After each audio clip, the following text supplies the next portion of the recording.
Committee 37, la Legislature in Guam is back in session. We're again on the second reading file, and we're on bill number 94-37 COR. And when we recessed, Senator Taitigui, you had the floor on the bill. 1 minute, Madam Speaker, please, if you may.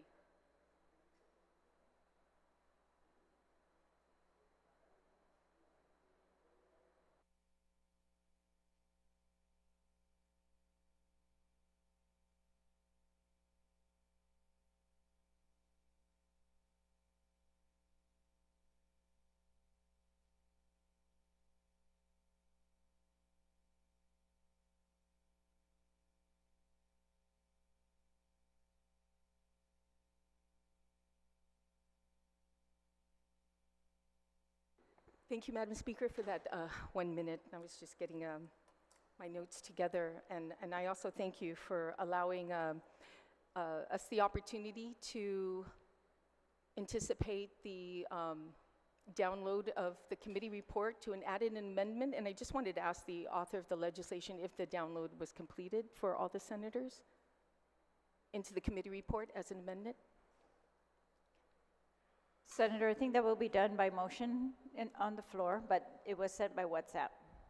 Okay. Right. So is there a motion to, yeah. Well, you have the floor right now. Okay, then I make a motion that we incorporate the amended version of the committee report for Bill 94-37, which was incorporated to the committee report, I think. A supplement? Is there a supplement to the committee report? Has that been submitted? I sent out it in the WhatsApp group chat. I'm not too sure if it's uploaded onto the website yet, but it's my understanding that it wasn't necessary during the committee report filing.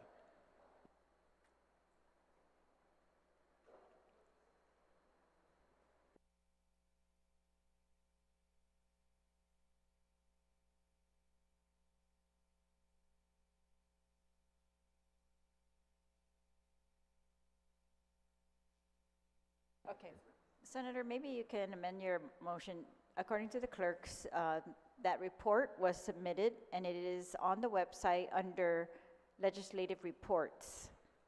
And so maybe you want to amend your motion so that that legislative report also is added as a supplemental committee report. Thank you, Madam On Speaker. the bill, yeah. Then I'll withdraw my previous motion and make another motion, Madam Speaker, to include that report that was submitted by the good chair of the committee to be included as a supplemental report to the committee report that is already on the website, which we've been notified for. So, and include that as part of the report. Is there any objection to that motion? No objection. Seeing no objection, motion carries. Thank you, Madam Speaker. You know, I had the opportunity to talk with the good Senator Kanata regarding the bill and its history as well, and the whole intent of repealing, you know, the current law that was passed in 2014 to what it is today. But there is some sections in there that also is a bit confusing, and that comes when they talk about who is going to oversee the RFP. And not only the RFP, but who is also going to oversee the construction of whoever is awarded this bid as they build the new school. So those are two questions I have. One, you know, who's going to oversee the RFPs when they come in? Because I know DOE doesn't have the wherewithal on understanding how to read RFPs when they come in. And number two, who is going to oversee the construction of this company, whoever is awarded, because according to the legislation that was introduced on the repeal, that section was deleted from the bill. Are you posing a question? Yes, ma'am, I am. To the sponsor, will the sponsor yield to that question? Yes, I do. So the first question, I believe that will be satisfied with a construction manager. That will satisfy DPW and I mean, DPW will be overseeing the bidding process and construction process as well, with the construction manager acting on DOE's behalf as well, and administration. Does that answer your question? Yes. Thank you, Madam Speaker, for, and thank you to the author for answering that. So the whole premise is that that area that was deleted from the original bill, or the original legislation, will be overseen by DPW. And the question, my question was answered when he responded with yes, it will be overseen. I mean, that's going to be helpful for us. I mean, that's not going to cost as much. I mean, God knows this has gone from $160 million. It could be even more after how many 7 years delay in this. But if they're going to do that, you know, I just hope that we have a reassurance from DPW, because I know they're very short-handed at this point. And the last thing we want to do is delay again the building of this school. So thank you for answering that question.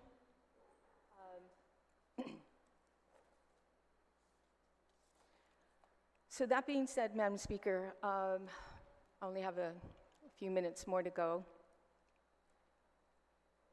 You know, I realize that this is a long time coming, and even the author of this legislation was hoping to graduate in a new school, or at least those who are below him in lower grades to be able to have a school to graduate, a new school to graduate. But you know, the history behind this is very interesting, and why it's delayed. But I'm sure some of my colleagues will comment on that history, and what went wrong, and why we are here today, you know, still addressing Simon Sanchez, which I stand here and trying to support all our schools, not just Simon Sanchez, but all the schools that are in desperate need of repair, and to tell you quite frankly, needs to just completely demolish and rebuild on some of them. Because we know, and according to some of the reports we received, like for the hospital, for example, it would cost us more to repair the hospital than to rebuild. And unfortunately, Madam Speaker, you know, Simon Sanchez was such a hiccup, such a major hiccup. Let's try not to make the same mistake moving forward. Thank you, Madam Speaker. Thank you, Senator. On the bill. On the bill.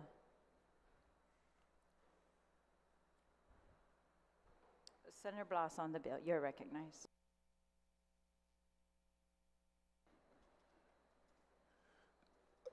Thank you, Madam Speaker. And, you know, Madam Speaker, I appreciate the concerns that were addressed by the previous speaker. As, quite honestly, she obviously had the same questions and the same concerns that I had. You know, when you look at a piece of legislation and then you see that, okay, we're striking out a whole pages of what is existing statute and you're going to replace it now with something else, you tend to want to look under the sheets and under the pillowcases and see what if there was anything that was being swept under the rug, or they find the stuff swept under the rug. And commend the author of the legislation in versus tenacity in wanting to ensure that, okay, what can we do? What can be done to get this school finally reconstructed? I don't want to say reconstructed, because I firmly believe as well this may be a facility that we're going to have to raise and just, you know, start from scratch. But just as concerned about how needing to do that is, okay, with the first time we had this discussion, the price of a 6 by 8 by 12 concrete block was probably only $1.49 at Home Depot is now $3.49. So it's a considerable amount of money. And granted, this bill talks about the process more so than the payments. But you got to understand and recognize that even with the payments, even with the amount of money necessary, is it enough for the process? And then the second question is the ping pong ball that this issue has been over the last few years, going from this agency to that agency, back to this agency. The question now is now DPW ready to take it on?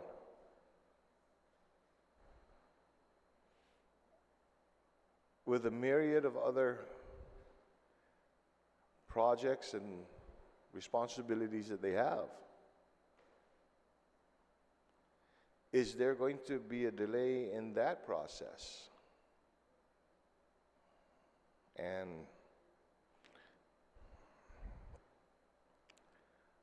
I guess my question, I like to be able to ask a question and to get, the author's sentiment on it, if you can yield to the question, is DPW receptive and ready to be able to take on this responsibility based on the meetings and the inquiries that he's been able to provide? Would the sponsor yield to that question? Yes, I yield to the question. Thank you, great Senator Barragata. I share your sentiments. I am very concerned with the amount of work and duty that the Department of Public Works has dealt with the ongoing recovery efforts of our island. But I have confirmation from the director and the deputy director that it is an obligation of this administration and themselves to make sure that this school is rebuilt in whatever way possible and capacity they need to. They will carry out and do so. It's also mandated in this law. So in any capacity they are gonna, and I'll be right next to them all the way through.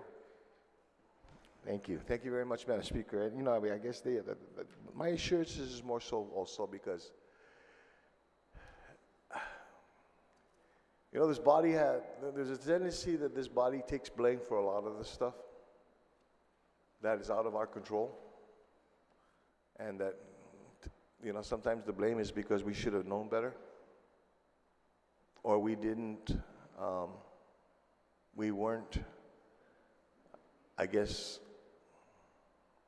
comprehensive enough in our inquiries and in our diligence to ensure that it does.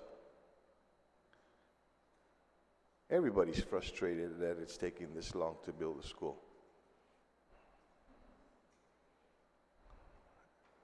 And if this legislation is going to help to put that back on track, let's try it.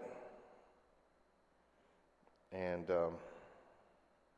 again, my initial concern was just we were taking basically what has amounted to be, just in my count right here,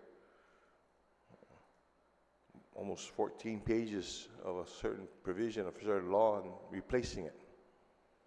That's a lot of words to replace. But I see the reasoning. And, but I just want to ensure that this is not one of those mandates, if you will, that we're going to be placing on an entity who's going to later come back and say, there's no way we could have done this. If they've already articulated that it can be done and that it will be done with the changes in the law to give them the authority to be able to do it, then I'm for that. So I want to thank you, Madam Chair, Madam Speaker, and I want to thank the author. Thank you very much. Thank you, Senator. On the bill. Senator Lujan, you're recognized on the bill.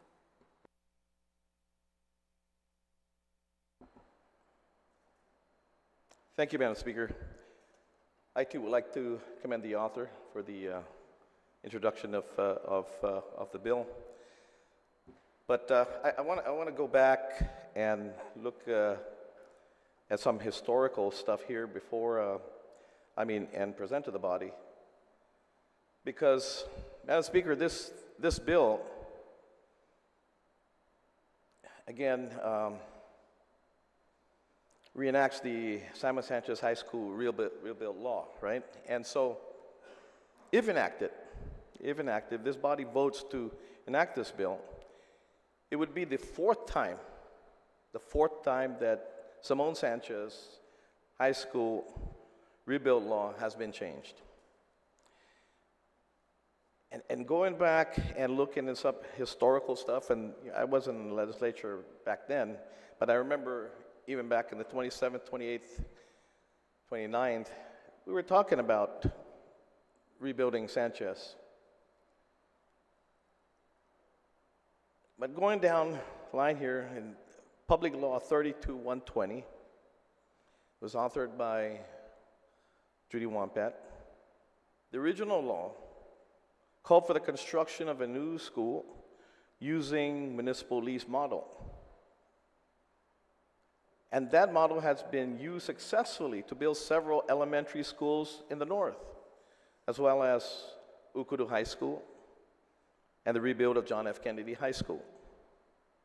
At that time, no ceiling was established in this authorization, with the assumption that the committee established by the bill will come back to the legislature for an amount certain at a later date.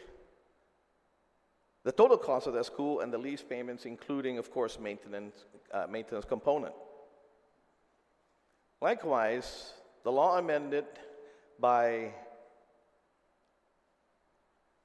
Public Law 3419, which was enacted notwithstanding the veto of then-Governor Eddie Calvo, the bill, for all intents and purposes, canceled the ongoing procurement process that had commenced based on the original law. The changes then to that was made to the original law, focused on the solicitation process, and appeared to be an attempt to cancel the current solicitation process by interjecting changes prior to the contract with the winning respondent. The law further amended by Public Law 34-101, which separated the solicitations from a single solicitation to a separate solicitation for the A&E, construction management, financing, renovation, and construction collateral, and other related services. The bill was allowed to lapse into law without the governor's signature. Public Law 34-101 established the annual municipal lease payment ceiling at that time, Madam Speaker, at that time, the ceiling was $5,051,977.98. That's the ceiling set back then by public law. The law also allowed the use of alternative financing other than municipal lease. The FY23 budget, Public Law 36-107, Budget Act further amended the enabling statute by setting a total cost of $166,365,000 with an annual lease limit of $16,377,125. Almost 4 times the amount, Madam Speaker, 4 times the amount the original bill had. The bill also established a maximum bond ceiling at 7.5% for 30 years in the event that the alternative financing was chosen. So in essence, this bill repeals the entire existing law and mostly reverts back to the original law, but keeps the cost at $166,365,000, but with an annual lease of $16,377,125 established by Public Law 36107. The change also removes the alternative financing process. So again, the template bill was created by Senator Wampat, Speaker Wampat at the time, used to build northern elementary schools, JFK, Okudu, Stumbo, and others. The bill to rebuild Sanchez was passed and introduced that changed the structure of the original municipal bill that built other schools. And so here we are. In the final analysis, what was vetoed by then Governor Calvo, but was overwritten, now in the 34th, now we're repealing what Governor Calvo had vetoed. So we had a process back then that wasn't broken. They tried to fix it, and mas mazamak kini broken. So now we're fixing the sen mazamak, gos mazamak, to what it originally was. So is this one of those Back to the Future? Anyway, with that, Madam Speaker, I want to thank the body, and I want to thank the good author for seeing that, because it's just going back, and unfortunately, previous bodies had changed something that wasn't broken, wasn't Madzamak, and Madzamak did even more, and broke it even more. And again, it was the foresight of a previous governor, Governor Calvo, that vetoed it, and now we're going back to repeal the veto. Leche. Anyway, anything we can do to get Simone Sanchez built, and built as soon as possible, because again, this will be the fourth bill in an attempt to build Simone Sanchez. And shame on previous bodies that did this, because it wasn't broken. That process wasn't broken in the past. And now we're trying to fix something that they went in and really broke. Thank you, Madam Speaker. Thank you, Senator.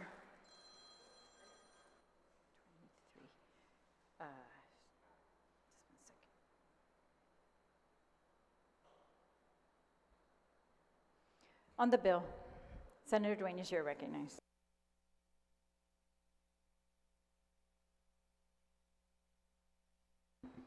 Sitios Masi, Madam Chair. And I too rise to thank the author for the introduction of the bill, but I really want to thank our good historian, Senator Lujan. Because, Madam Chair, one thing I don't appreciate sometimes is when we go into public hearings or we hear things publicly on, particularly with this school, how long it has been taken to get it constructed. As a matter of fact, Madam Speaker, I'm sure it's still there. In their main center court interior, where they meet, the center of the school, there are handprints in paint from the 32nd Guam Legislature. The students asked that the senators present dip their hands in paint and put their hand on the wall as a sign and a commitment to reconstruct, God bless you, to reconstruct Simon Sanchez. We need a lot of blessings in this hall. And so in all the discussion and everything leading up to this bill now, it's about the failure.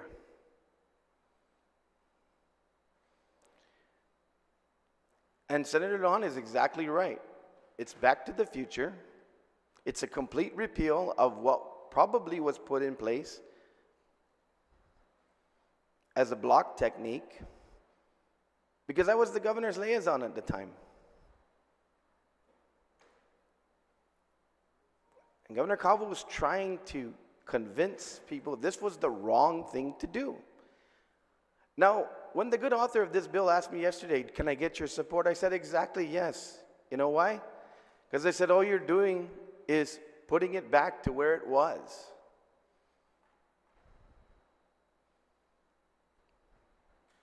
It was known that DOE was probably never going to be able to manage this solicitation. But the one thing that we did get is we got the plan.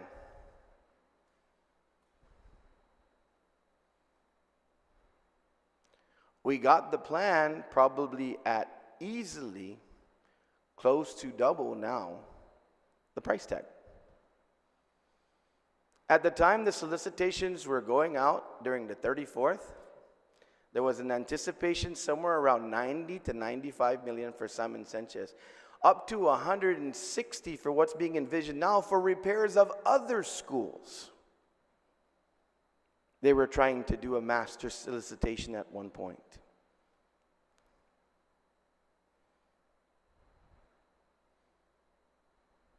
We have always known that DPW, for better or for worse, is the solicitor, usually in conjunction with GIDA, for large government capital improvement solicitations. Because they're going to manage that, Madam Speaker. They're going to be the ones, regardless of whether you're building a one-bedroom house with an outside bathroom, or a $200 million project, or maybe even $1 billion hospital. Plans, approvals, management, one stop. Gagya, genau.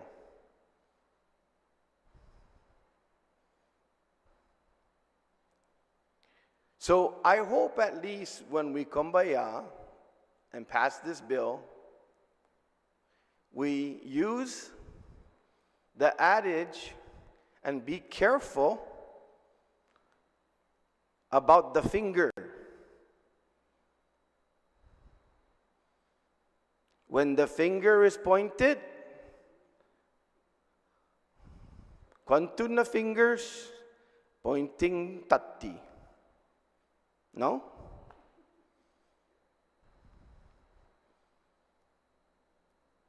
And I say that in closing, Madam Speaker, because I do want to get this school built.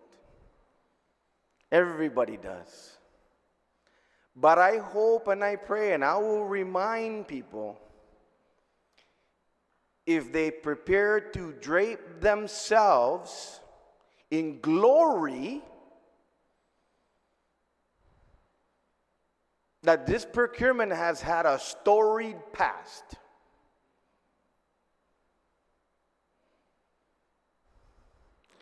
And gifinu tomorrow, guagwan na story past paugo. Sa esti na eskwela, besanganyo zan hongi esti. Sempre imas guagwan na eskwela,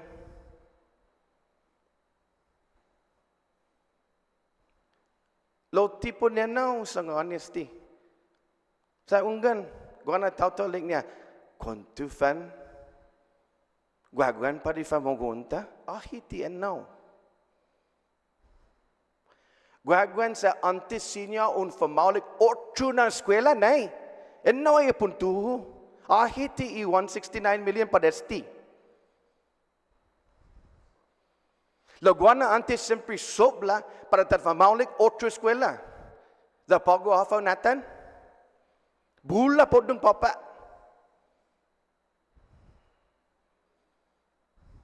Da matu pago Calvary. Da loaded tori paki.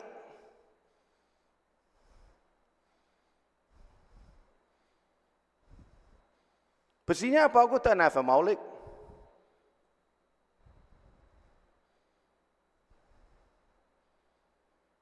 Dan hano mo na.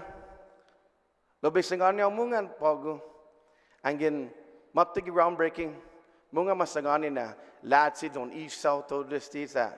Antes otro na gabeno, otro na magalahi ti malago, ahit na ti malago. Malago. Lo magatsa gi pinipoli na magatsa gi lai. Hongi tadig niyan now. But I will vote for this bill. I believe DPW and the solicitation can go forward. I believe everybody's committed.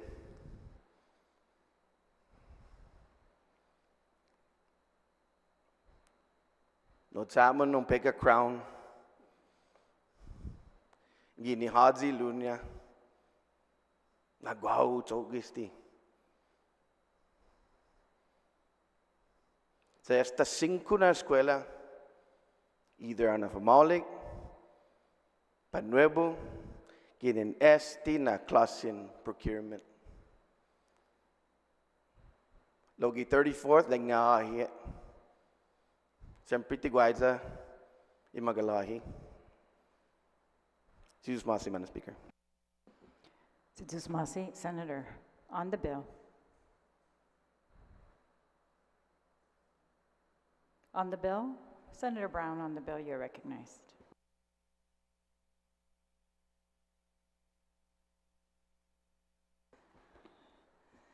Thank you, Madam Speaker. I guess I'll just add, because I see my colleagues certainly have let their positions be known, and I certainly support it. I think this is an unfortunate situation. I don't think there's anything extraordinarily complicated about addressing construction. We've seen many buildings, including public buildings, that have been built over the years. And in this particular case, to see where this issue has gone time and time again is rather unfortunate. You know, I was not in the administration at the time the actual Southern High School was constructed. I know that was a project that our governor at the time, Governor Atta, was really supportive of in identifying the property and it began the construction during his tenure. Was not completed. And there was a lot of high hopes for the Southern High School, for our students in the southern part of Guam, to be able to have a very modern facility that would have, you know, a wonderful track, gosh, an Olympic swimming pool, an arts facility. And if we recall in the early days of going to Southern High School and seeing the arts facility, wow, how impressive. And where is it now? Where is the Olympic-sized swimming pool? The termites have been feasting in the arts auditorium. And the lack of maintenance over the years have continued to contribute to the challenges that we've seen in that particular school. As we see in many of our public schools, we argue, oh, these buildings are old, and because they're old, they're not being maintained, and that's just, you know, we're just going to tear them down and build new ones. Then I was also at DPW during the reconstruction of JFK, because the decision was this facility needs to be updated.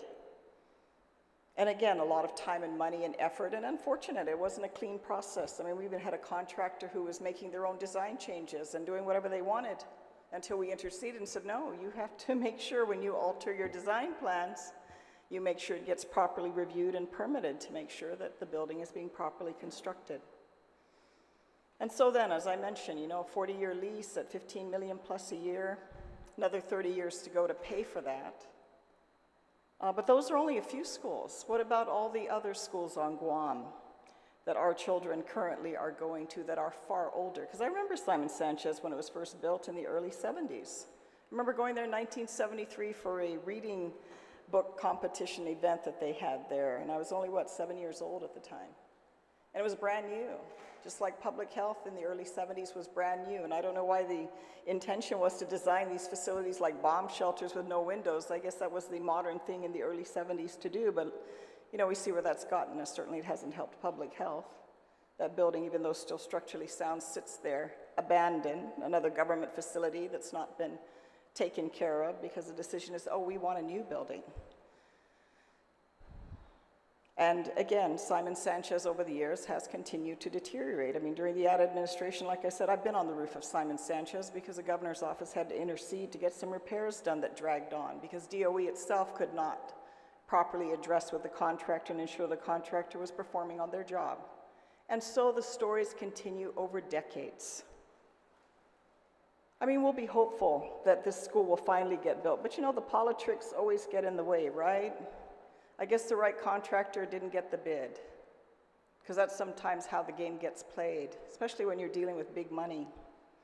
And instead of having things simple and clean as they should be, you get complicated, and then the politics gets involved. And I'm sure my dear Republican colleagues were being too kind, because there's members sitting in this body that voted to override Governor Calvo's veto. And how many years has it been? Here we are, what, 5, 6, 7 years later?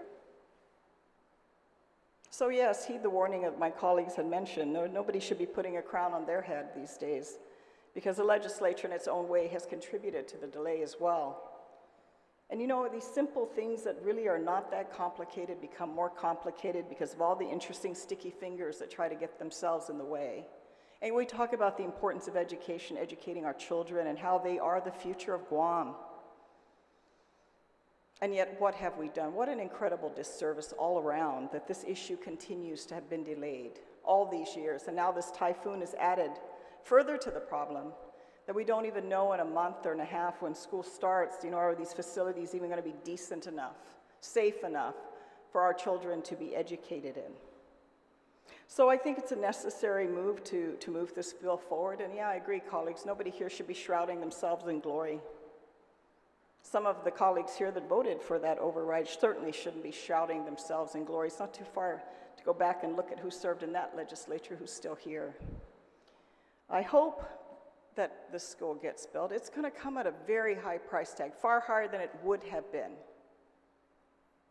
Far higher than it would have been. But boy, we're all there for the ribbon cutting and the groundbreaking. We're all going to be there smiling. Look at us. We're the ones that made this happen. But yet, colleagues, if you that helped delay this process, I don't know, don't hold your head up. You shouldn't. What a disservice. We can hope, I hope DPW, I'm sure they'll make every effort, because I'll tell you, if this administration ends, and it will end in what, 3.5 years, and the clock is winding down. They don't have any major facility that they can point to that they've built during their tenure yet. I think they're going to need to do something to say, oh, we finally, because this is already the beginning of the second term. We're already into the end of the first year, and yet still no Simon Sanchez. You know, it's like 5 years, we've only got 33 firefighters hired, and we're minus 11 from where we started in 2018. You know, when you get through all the clouds of the talk and you actually look at the facts and what's there, it's a very different story. So I'm hopeful that we'll move forward. I'm hopeful we're not here again down the road addressing additional legislation, but it's unfortunate because this comes at a much higher price tag.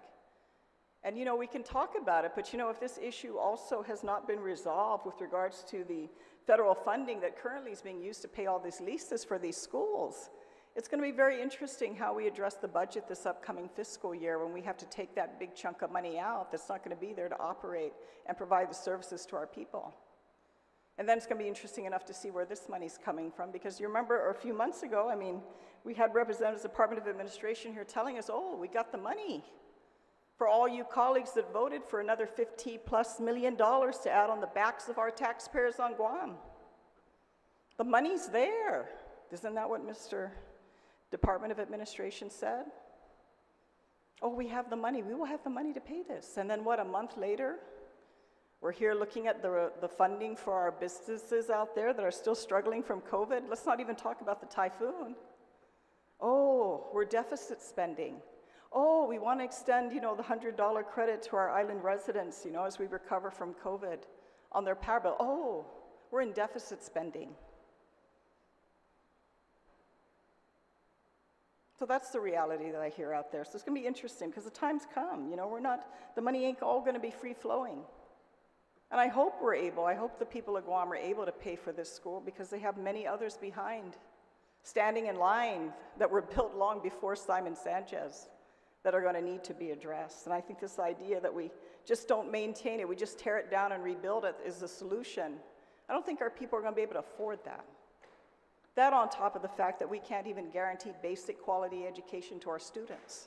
Yeah, we're graduating them, but yeah, let's get into the test scores. Sure, we have those that excel. You're going to have people and children, no matter where they're at, if that drive is in them, they're going to excel and do well. But what about the vast number that don't excel as well? What about the vast numbers that even try to go on for higher education, have to go back to basic remedial math, remedial English, because they didn't get that taught during their high school years in our public school system? You know, you can put all the fancy buildings there, but if the quality of education's not there, which is the biggest issue at the root of all this, where are our children going to be? And we think throwing more money is the solution. Where has more money gotten us? I've seen the budget of Department of Education triple since I left the legislature before. Is it better? It's really you know, one of those head-scratching moments you've got to ask yourself, is it better? So yes, I will vote for this bill.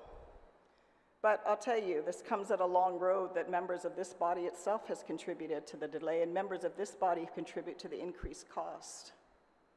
Because, we thought we were taking a better position because, you know, we're heading into a gubernatorial election at the time, and the existing administration's wrong and we're right.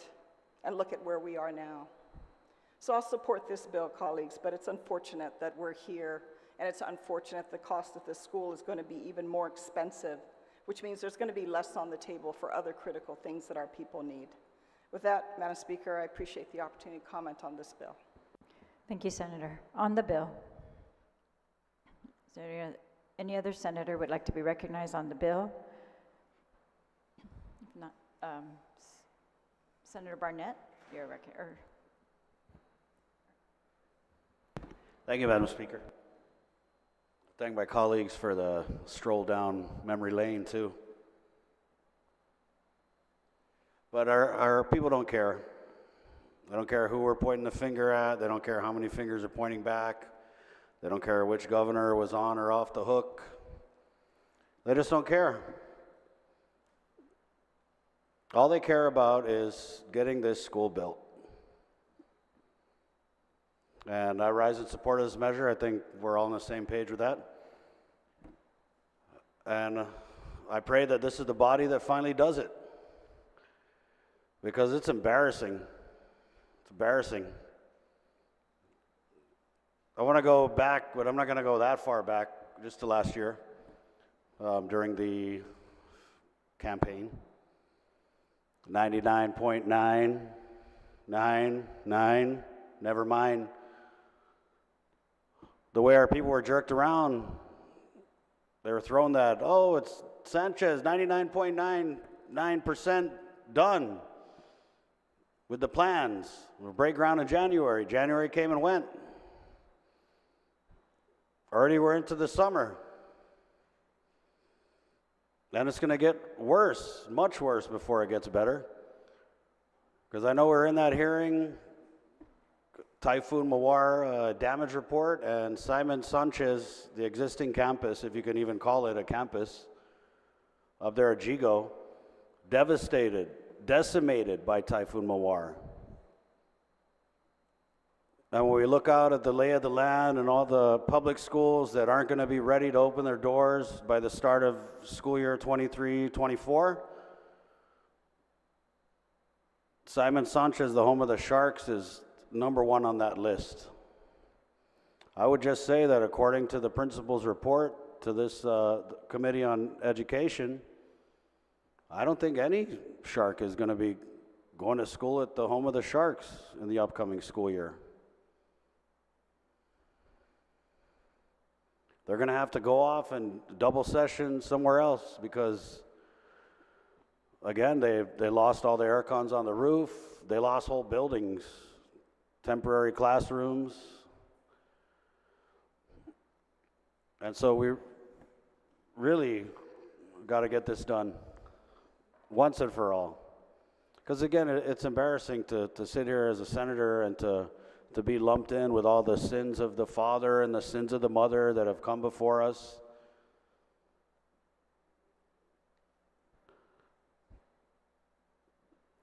But it's not only the cost of this project that has grown over the years, it's the frustrations.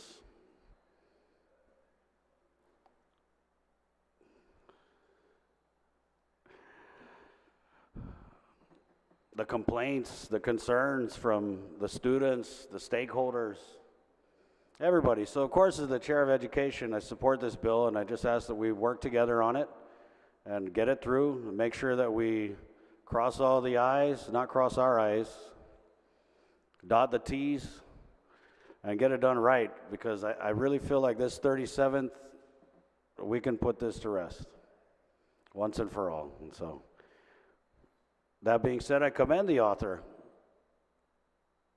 himself a former shark,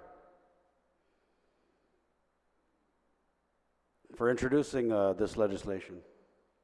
And I beg the support of all my colleagues on both sides of the aisle. Thank you, Madam Speaker.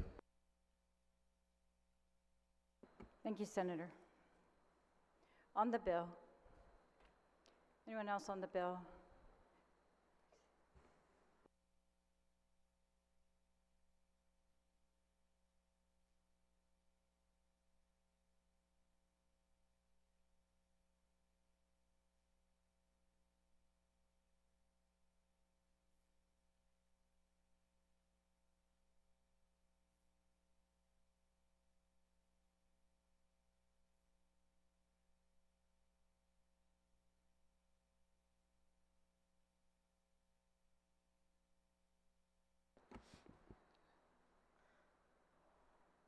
On the main motion, I recognize Speaker Therese July. You may proceed on the bill. Thank you, and I want to thank the author for his work on this bill and the hearings and the roundtables that were had, and of course, you know, it's this history's correct. There's a lot of things that have happened in the procurement of the Simon Sanchez School, but I don't think the history went back far enough. It started with, they went out for bid on this thing. 3 times it got protested. So somebody in these agencies was not doing something right. And that frustration at the time was also huge by the entire community, because, as we all know,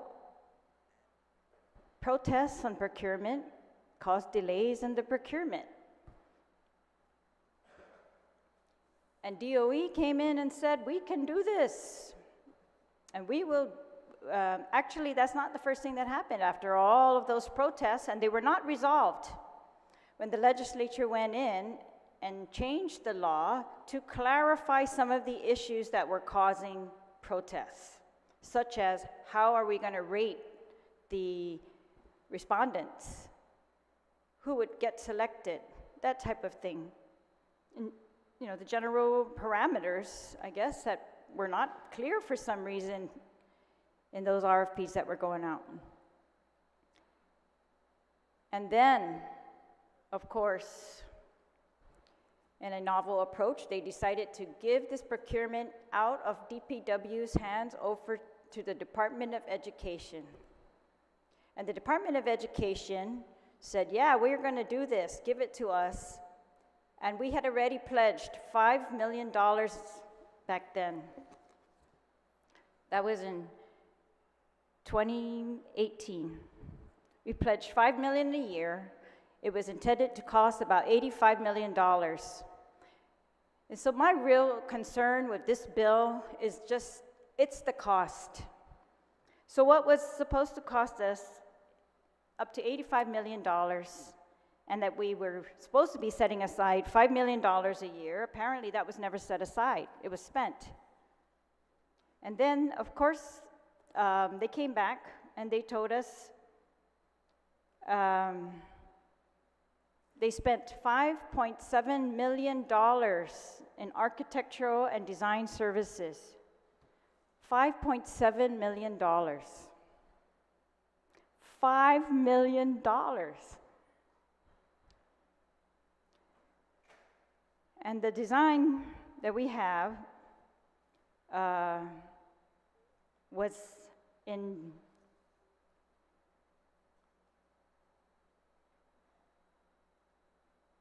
June 2022. Gita said the design, that their information was that the design would then cost them $120 million due to different factors. So that was June of 2022, a year ago, that we were put on notice that the cost had risen due to many things. They list all the factors to $120 million.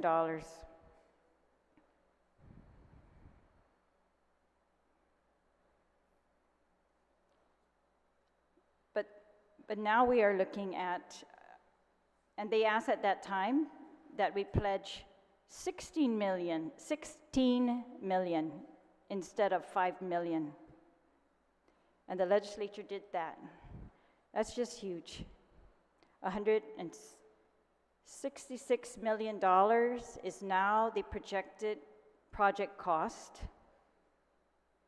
from an original $85 million. It's, at the hearing when I asked, they said that over 30 years, this school is going to be financed at a total cost of $480 million, $500 million.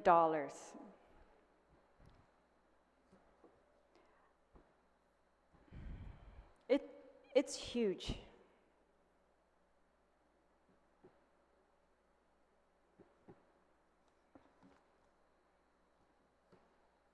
I'm not sure if we got the best deal we could.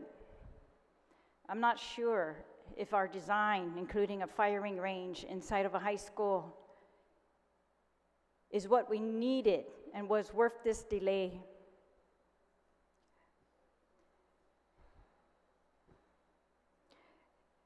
We relied on experts along the way who have told us different things, and it's perplexing. I've read it over and over.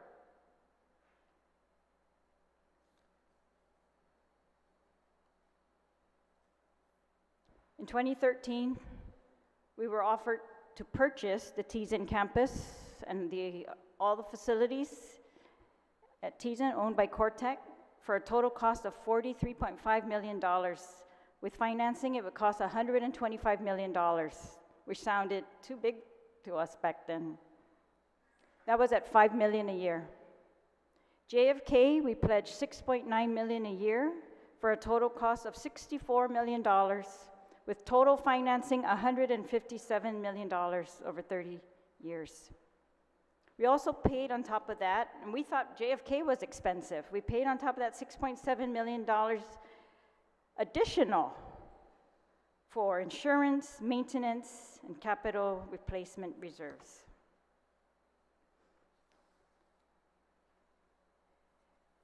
So in June 2022, when they came in here asking to change from $5 million to $16 million a year in payments, DOE said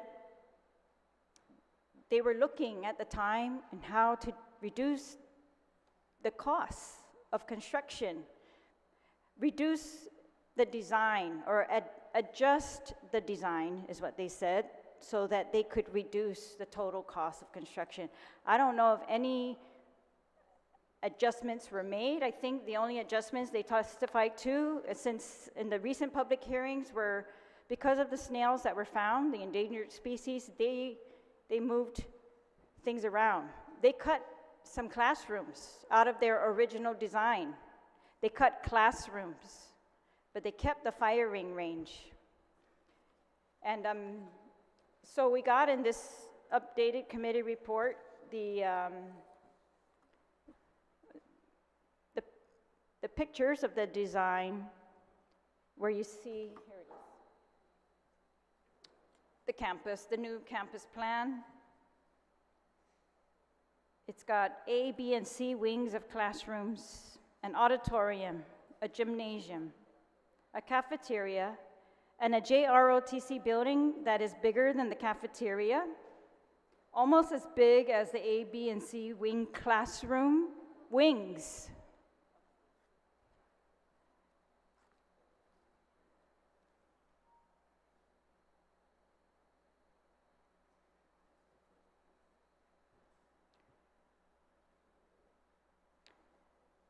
But there are some things in the bill that I would like to amend, Madam Speaker, because I think these were testified to, but they're not shown in the amended version of the bill, and so I want to go back to those. We're going back to the original concept of, let's put this back to DPW. DPW in their most recent budget hearing has testified that they are up to this task, and they've got engineers, and they are going to be able to handle all of the capital projects that they are aware of. They told us how many there were. I think there were 40 some, if I remember correctly.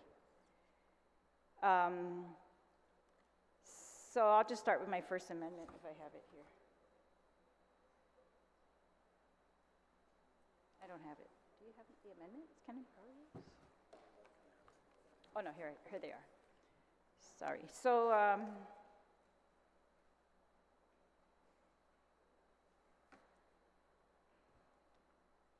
the First Amendment, I guess we'll go by pages. Let's see. Sorry. 17, 17, 17. Okay, they're all to page 17. So we'll start with the one on line 10. Yeah, line 10. To amend 58D 104B. And that is, this one is based on the testimony of the Director of Land Management. So it's to change where it says who's going to be on the selection committee, who is going to review the offers and select the winner is the Director of Public Works or the Deputy Director. And I'm putting, you can hardly see it, but it's double underlined the word and. I'm adding the word and, the Building Permits Administrator. So it's Director or Deputy of Public Works and their Building Permits Administrator. That would be the First Amendment, Madam Speaker. Madam Speaker, can you just read it in its entirety? I'm only making one word change. And that's To subsection B, it's to add the word and. So it goes, the determination of responsible offerers and responsive offers shall be made by an evaluation committee comprised of Superintendent of Department of Education serving as chairman and including the Director of Public Works or Deputy Director and the Building Permits Administrator, the Director of Land Management or Deputy Director, Guam Chief Planner, and the Administrator of Guam Economic Development Authority or Deputy Administrator and the Principal of Simon Sanchez High School or his or her designee. Thank you for reading that. So the inclusion is the double underline of and. That's correct. On the motion, are there any objections? Anyone wishing to speak? Seeing or hearing none, motion carries. Speaker Chaloy, you still have the floor. Thank you. The next one is on line 11, page 17, same subsection. This time I'm changing the Director of Land Management. It says, the Director of Land Management, I'm striking Deputy Director and saying, or the Guam Chief Planner. That should be double underlined, that's not correct. So the Guam Chief Planner is there. Wait, was that in there? So it's the Director of Land Management or? Yeah, it wasn't in the original bill. I'm adding or Guam Chief Planner. That was at the recommendation of the Department of Land Management Director. Right. So on that motion, are there any objections? Seeing or hearing none, motion carries. Please proceed, Madam Speaker. Thank you. The next one I think is one of the more crucial ones. It's to line 16, page 17, amend 58D 104D. Originally it says, upon completion of the committee's evaluation, the superintendent shall issue the award in accordance with Guam procurement law. I'm changing that to read the superintendent through the Department of Public Works. This is consistent with the other language in the bill that has now acting through the Department of Public Works in almost every other regard. Thank you, Speaker. On that motion, colleagues, Senator Dueñas, I will address you at this time.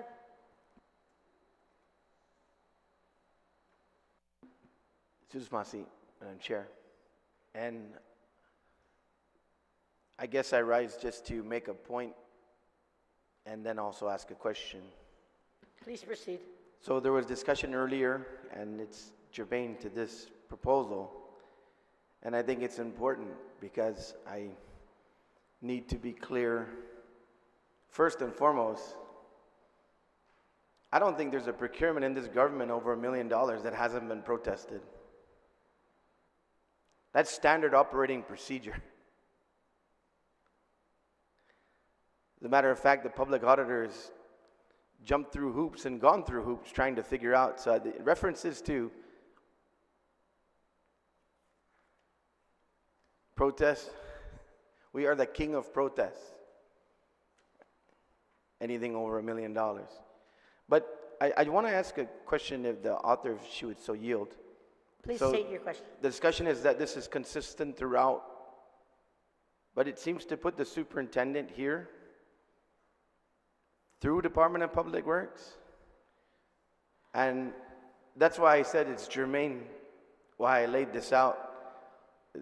This, if there's any ambiguity or confusion here, it looks like there's really strong grounds for a protest to a person who really, really wanted to build that school, but didn't pass the selection committee's protest. So just wanted to make sure that I get a firm answer on that. This seems to So maybe. back to the future, to the future, back to the future. So I just want to hear the authors. So again, just for clarity's sake, following your train of thought, Senator. So the question if you is- could just restate the Yeah. question so the So good the- speaker can try and answer Sure. that. So the question is, now, upon completion of the committee's evaluation, the superintendent through the Department of Public Works. So what's jumping out to me, and I may be wrong, I have been before, is that this really is putting the superintendent at the top when this bill and the spirit of this bill is putting the procurement back to the Department of Public Works. I think it's a reasonable question. Thank you, Senator Dueñas. Speaker Chirlai, would you like to yield? Oh, yes, I love that question, thank you. So if you look at page 17 of the bill says right now that it's the GDOE through the Department of Public Works shall issue a solicitation. Normally, it's DPW on their own. I'm totally willing to do that. I think we have a lot of basis to do that. I'm not sure why we're still including GDOE at this point, but, well, it's because the whole bill's written that way. The beginning of the bill says DOE shall lease, DOE. So if you want to change the whole bill, I'm fine with that too. But I'm just trying, when we get to the solicitation part, GDOE through the Department of Public Works shall issue the solicitation, and so now on D, I think it should correspond that this, I'm not adding the superintendent is in the bill. I am adding DPW. So please don't be confused. The superintendent now through the Department of Public Works, because I want the Department of Public Works to remain the person who solicits and the person who awards. Thank you. Thank you, Speaker Chirlai. Senator Dueñas says that's the 5-year inquiry. Oh, yeah, and it's, please don't be confused, because I'm not confused. I want it on the record. I want it on the record. That's why I put it there. Because as this retiring speaker just said, was totally comfortable with DPW straight away, but we're not here now to change the whole bill. I'm not going to do that. But many things, like I said, whenever we go back to history sometimes, particularly when the fingers want to start pointing, it's like, what happened? Well, now the protest came up because of the superintendent. So it's on the record. That was the point of my question. Because the Back to the Future is basically a hybrid now. That's what it is. But I'm comfortable with it. Just wanted to make sure we got on the record what we're doing and why we're doing it. Thank you, Madam Chair. You're very welcome, Senator Dueñas. So on the amendment, I see Senator Tello's hand up. You may be recognized at this time. Thank you, Madam Speaker. Just a question to the author of the amendment. Please state your question. Thank you. Thank you. The prior amendment that we just passed is an evaluation committee that is put together to determine the response to determine if responsible offers and responsive offers shall be made by an evaluation committee comprised of the superintendent, Department of Education. So if I'm not mistaken, the prior amendment, what it does is it has a group of individuals to look over these offers and then decide. And then you have the amendment here where only 2 individuals now, upon the completion of the committee's evaluation, the superintendent through the Department of Public Works shall issue the award in accordance with. Why do you need 2 individuals? I mean, why do we need to add Department of Works, or why do we need to have the superintendent? Why don't we just have 1? You know, it seems every time we put, but they say you put more chefs in the kitchen, you know, the soup spoils. So my question is, why not just have 1, since the prior amendment already has a committee that comes together to decide? Thank you, Senator Tello. I will ask the speaker, would you like to yield to that question? Well, if the soup is spoiled by more than 1, then it's spoiled, because we have a selection committee. That's normal in all the procurements. I think in the very, very original Simon Sanchez procurement, it was GDOE, Public Works, and 1 more, maybe land management, I can't remember. And that was the issue. Who gets to decide? They had a dispute. But anyways, this bill is all written so that GDOE is still the actor, except for on page 17A, the solicitation is issued. The solicitation is that invitation to respond, invitation to bid or offer, whichever they're going to send out. It says GDOE through the Department of Public Works. So I am making part D where those offers come in and then they go through the multiple pot of soup of review committee that then after D, when that committee decides who's the winner, somebody has to then do all the paperwork, issue the award, sign the contracts, all of that. So this amendment, I think, says DPW is going to be the one to do that. And we're leaving superintendent because that was in the bill and it's consistent with how they're sending out the solicitation. I'm not sure exactly how that is done, but that's the whole format of this entire bill. Thank you, Speaker Terlahi. Senator Taitigui, you still have the floor, ma'am. Thank you, and I thank the author for answering my question, but the question was really on the amendment itself that we're discussing. I understand a group, I have no problem with having chefs, many chefs, when looking over evaluating. That's not the issue. My question was the amendment we're discussing, which adds in DPW. So the question, why have 2? The evaluation committee already has decided on which one to go with. They've a collaborated effort, which I totally agree with, but this amendment that's in front of us just, you know, adds to the pot. So if the reasoning is that the DOE is always at the forefront of this project, and then we just want to add another layer of awarding with having someone there, it just add. I have no objection to it. It's just we have to be careful that we don't continue to bring, you know, like the previous speaker who spoke on the amendment, you know, putting hurdles in front of things. I mean, we don't want to go backwards again. And yes, history is important. History is very important. We need to remind ourselves about that many times, where the mistakes happened, who made those mistakes, so it doesn't happen again. But as far as this is concerned, you know, all in all, I think DPW should be at the forefront anyways, than the superintendent, because They know engineering, they know how to read these plans, they know how to oversee construction. So I thank you for the opportunity to speak on this amendment. Thank you, Senator Tadegui. On the amendment, anyone else wishing to speak? If not, are there any objections? Or, Speaker, would you like to close or just ask on the motion? I'd like to close, and I'd like to also maybe ask the original proposer of the bill a question if he would yield. Please state your question. Throughout the bill, it says DOE shall do this, DOE shall do that, DOE shall lease. When it was JFK, it didn't say DOE, I think it said the government of Guam or educational facilities, but it was not this language. So this language in this bill is like a hybrid between the DOE authorization, and now we're trying to put DPW back in. So I just want to ask him, it says DOE on page 16, subsections A and B. Is that intentional? Are we keeping DOE, or are we going back to DPW? Thank you, Speaker Chalayi. Senator Roy, would you like to answer that question, please? Yes, I thank the great Senator from Sonia for her question.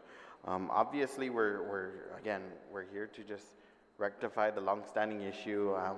Whether we want to put GovGuam as the leasee pay, then we can put that. DOE, we can put that. I'm not too sure how much further definition we need on this payment plan, but does that satisfy the previous speaker? Says Speaker Chalayi, is there an amendment in order here, or would you like to? Thank you. There may be throughout Thank the bill, Madam Speaker. My point Yes. is that it's that if we think this is the silver bullet, the non-protestable bill, I totally object. No, it's not. And that's because we've got this hybrid kind of thing going on. I'm trying to make it at least, in my part, consistent in the solicitation and who's going to give that award out. And I am very partial that DPW is going to do those parts of this. I don't know. GITA supposedly reviewed this bill, and they seem to be okay with it. I'm perplexed by that. They weren't at the hearing. I wasn't able to question them, but their testimony changed over the years, too. In June 2022, GITA said they needed what we had passed prior in, where did we pass that? In a prior law, the one that changed the funding source and allowed a different type of financing. That was at the request of GITA, saying that would decrease costs.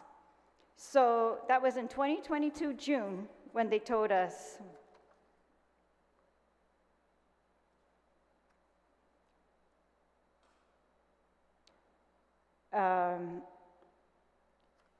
The funding allows a funding source to come from any available general fund revenue. This provision allows for GovGuam to ensure the lowest borrowing rate for a lease. It will be seen by investors as a general fund lease subject to annual appropriation. Allowing the financing to be issued through GITA, which this bill completely takes out GITA, which would make the lease a triple tax exempt bond financing. To this point, Guam has a relatively unique tool in that any bonds issued by GovGuam or a GovGuam agency are triple tax exempt. This means that a California resident can purchase bonds and receive the same tax advantages as if they purchased a California municipal bond. This tool offers GovGuam the ability to significantly increase potential buyers. Could result in a 50 to 75 BPS or more of interest rate savings, which could translate into as much as $30 to $40 million in debt service savings over a 30-year financing. That was June 2022. April 2023, they came back and said they're in favor of removing GITA, and they said it was a provision that was causing challenges tied to the procurement of a developer. This bill is now structured to reflect the legislative language used for previous developer school lease financing. This change was made by the working group to ensure we face minimal procurement protests. GITA will work to ensure the financing is in the government's best interest.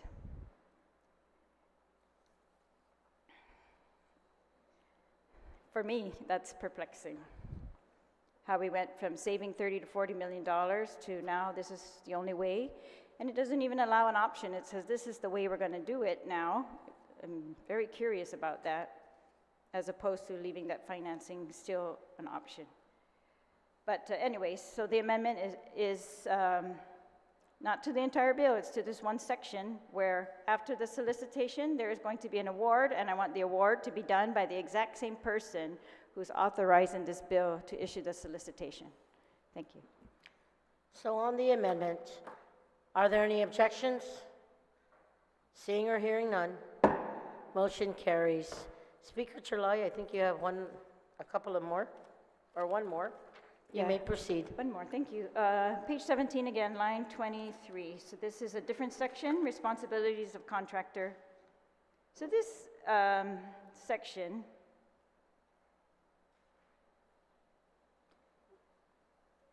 talks about the contractor is responsible for all these things, infrastructure, construction, demolition, permits, FF&E, financing. And then it says consistent with the school design. And I wonder if that's an issue, but I don't know enough. And then it says as and to the extent provided by GDOE in the request for proposal. So I think that's inconsistent with what it says up there on the top of the page on subsection A, where it says GDOE through the Department of Public Works shall issue solicitation. First of all, they don't seem to be decided on whether it's a request for proposal or a bid or whether what. So they asked specifically that we put in the word solicitation up on top, so I think we should put it here as well. Instead of request for proposal, that should be solicitation. And then I'm taking out to the extent provided by DOE. I'm taking out by DOE because it should just be whoever did the solicitation, as is dictated by subsection A above. I hope that's clear. Thank you, Madam. Speaker on the amendment. Senator Chris Duenas, I will recognize you at this time. So on this amendment, Madam Chair, and thank you, I agree, because this is definitely not ambiguous. And this is definitely a clarification, because she's right.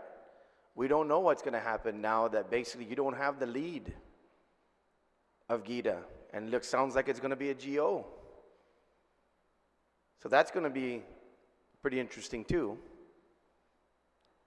I guess the fail-safe is the fact that it's a leaseback, because the contractor assumes the liability at the front end. Governor Guam just appropriates the money.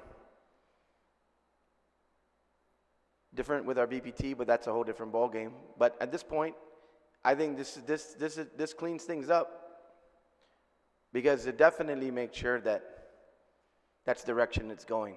And that's the point I was trying to make earlier. It is back, but it is a hybrid. And I am thankful for the author of this amendment once again in making the statement on the prior amendment that I don't want to jinx it, but don't be surprised if there's a protest. But I like this amendment and I support it, Madam Chair.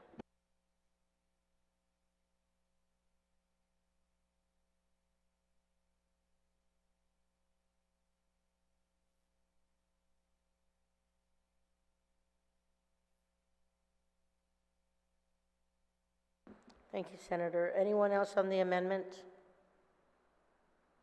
Senator Barnett.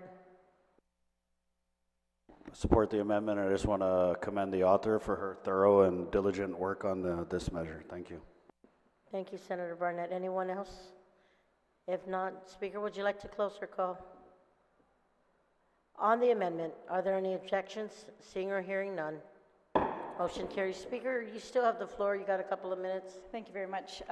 Yes, I'd just like to go through a couple more sections of the bill that I don't have amendments for, but if we could go to page 18, line 10, it talks about, it used to read, maintenance costs shall be paid by GDOE.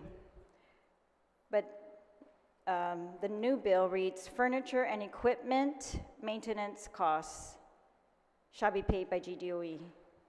And I know that there was testimony as to this, but I think if you look at that, and then you look at, on page 20, there's a whole section, 58D110, on line 22, regarding utilities and routine maintenance and repair. And so that goes through all the utilities and how it's the contractor's responsibility, and then it talks about routine, that's a vague word to me, routine interior and exterior maintenance, and repair and exterior groundskeeping and landscaping, and upkeep of the new Simon Sanchez High School. I just feel like these two provisions are gonna cause confusion, if not, worse. But I'm not sure. I mean, I would propose that we just delete it from lines 10 and 11, but I'm not that confident. It's not my legal analysis I want to rely on this thing. I just looked at it briefly during lunch. Also, if you look at, while we're at it, on that same page 20, if you look at this provision for maintenance and repair, we all want these contractors nowadays to cover the maintenance, but we're paying for it, and we're paying very highly for it. And so we were told during the roundtable that our current contracts for maintenance might not even include some of the damage that happened during the typhoon. And I really hope that they do a good job in negotiating coverage of that type of thing. I mean, I'm not sure what, they never came back or showed us, at least me, maybe the chair has it, what they meant by that, how their repairs on the leased schools are not going to be covered under the leases or these repair clauses. But if you look at the word upkeep, this was brought up at the public hearing. Does that include custodial services? The principal wanted to know. I want to know, does it include typhoon damages or not? That's all. And then I guess there was an issue about the interior and the exterior, so they included exterior because these lease contractors were not painting the buildings. They said that was excluded from their maintenance contract, so that's supposed to include paint. I just think some of these words, I hope when they actually do an RFP, it's more exact than our bill. Okay, on page 18, line 24, I asked, maybe the sponsor can yield to this because I had asked him. This was added in the amended bill, but I can't, it seems we're missing commas or something. I'm not sure how to read this, and I don't want to make any amendments to it because I don't know how. I want that to just be something that either legal or maybe if I can make an amendment that legal reviews this section and is authorized to make any changes I can accept that as a motion, Madam Speaker, on that section. I'm going to go ahead and take that as a... Yield my time. Okay, thank you. Thank you, Senator Parkinson. So on the motion, what section is 18?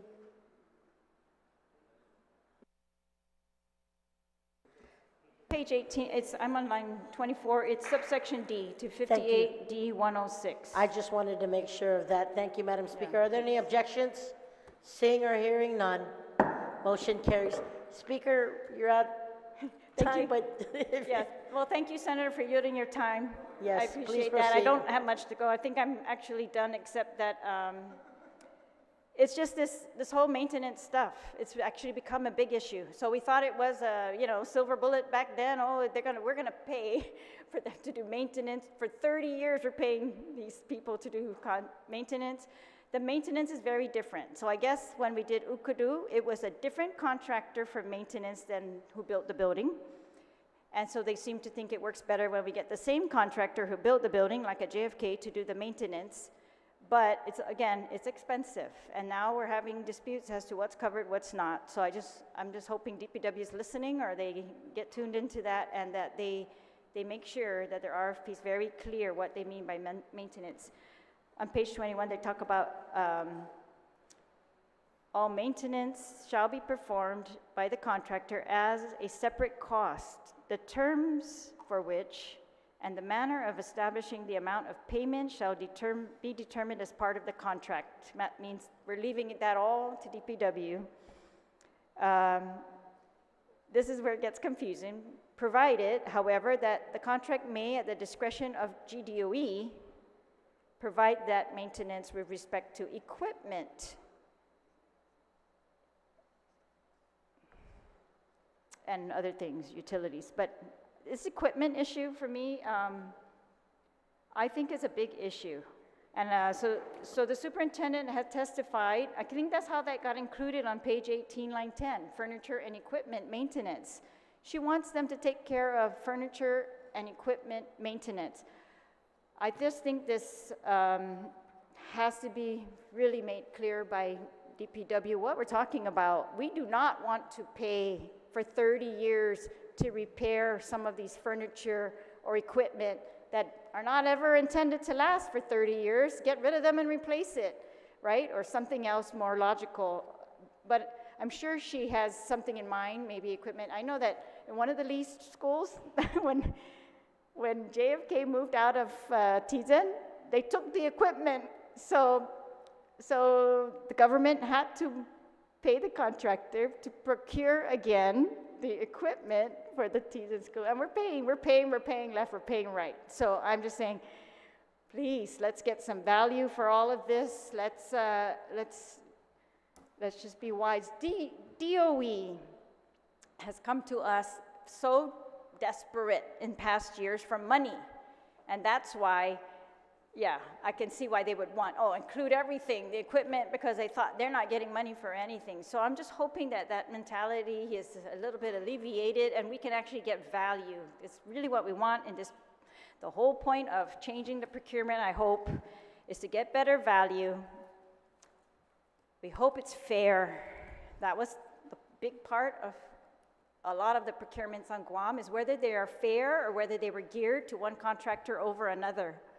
So I'm just hoping that in our very quick review of this, that there's nothing like that in here. And that DPW, working with DOE and all these other people on this, that they really serve as our public servants in the best interest of the people of Guam for value. And for that, I thank my colleagues and the sponsor of the bill for all their work. Masi. Buen provecho, Speaker Chalayi. Anyone else on the main motion? Anyone else on the main motion? Senator Sabina, I'll recognize you at this time. Thank you, Madam Speaker. The time has definitely come to rebuild Sanchez, especially after the aftermath of Typhoon Mawar. That building just needs to be condemned. And this bill is definitely timely. So I definitely support the concept of the rebuild. But I think it's our duty to actually take a look at the details of the bill to make sure that, I thank the retiring speaker, the speaker herself, that she was vetting the bill to the fullest extent to, again, we can't produce a non-protestable legislation or protestable bill, but I think a lot of the problems, if we can fix or at least reduce the areas of protest, we can hopefully facilitate the process of solicitation of Simon Sanchez. I think what's critical here is, is the public interest protected? Whenever we're dealing with public-private partnerships, I always have a fine look at are we selling ourselves out? And in addition to looking at the procurement itself. And there are some things that are cause of concern for me, which I did raise in the public hearing in regards to assignment. So what could happen is that the owners can change hands and it could be assigned to a new contractor. And in this case, the current bill states that no consent is needed from GDOE. And so I have proffered an amendment, I hope it's up on the drive, to basically change that language to include consent of GDOE. We want to be aware of who is the owner or who's holding the debt, I'm sorry, who is in charge of financing, and therefore who we're paying the debt to. I think, transparency, this is something that we all strive for in government. And that's why I proffer this amendment, because I really think that, in the interest of the public, we have to be aware and have GDOE be able to say, okay, you guys are a good faith business. This process of assignment is done on the up and up, and we agree. I think that's the least that we can do. So I would like to ask for my colleagues' support on this Thank you, amendment. Senator. Senator, I know you uploaded it and it came in PDF. So for the record, and so my colleagues to see, can you just reread the amendment as it's proffered? On the interest of time?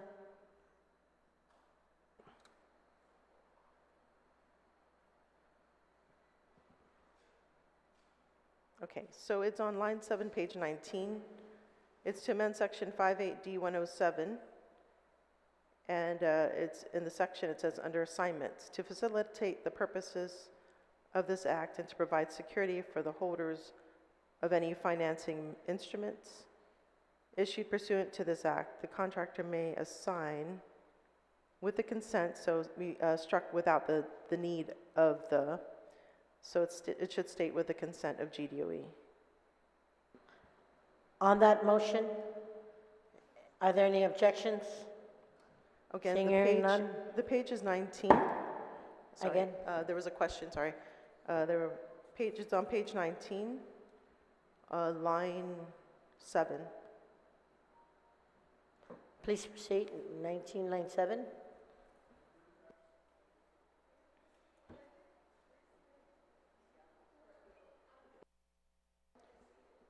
So Duly- moment recess for my colleagues to see the amendment. Yeah, so we've just dispersed of it. I'll give you the moments. Recess.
We're back from recess.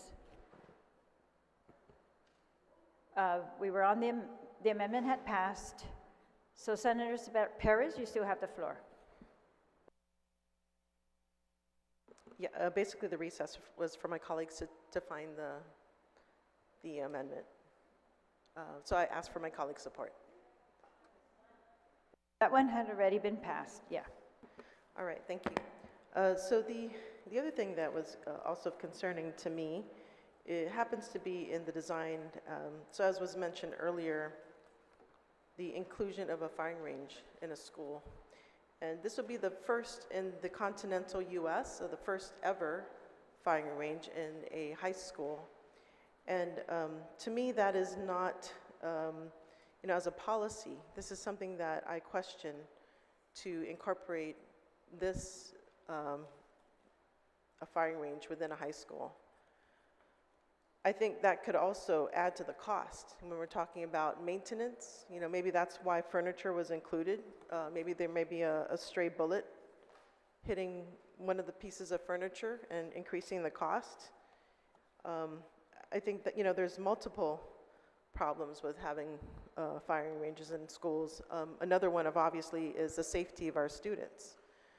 We see in the United States shootings of children in schools, and I think having, arms, projectiles accepted in a brand new high school that we're paying premium dollar for, I think that is not the right direction that we should be going in. And in fact, this does not exist in other schools in the United States. And so the question is why here? And why at such a high cost? I think that this is the reason why I'm proffering another amendment, and it should be in the drive. It is page 16.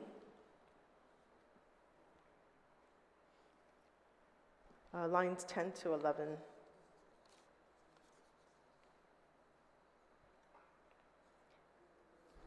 So yes, the school design was included throughout the bill, but I think one of the important points, when we're talking about the cost, cost is really, it can be prohibitive in building a new school, especially when a lot of our schools are aging. We want this school to perhaps be the model for the schools to come, and so, I think we need to really think about what we're including in these designs.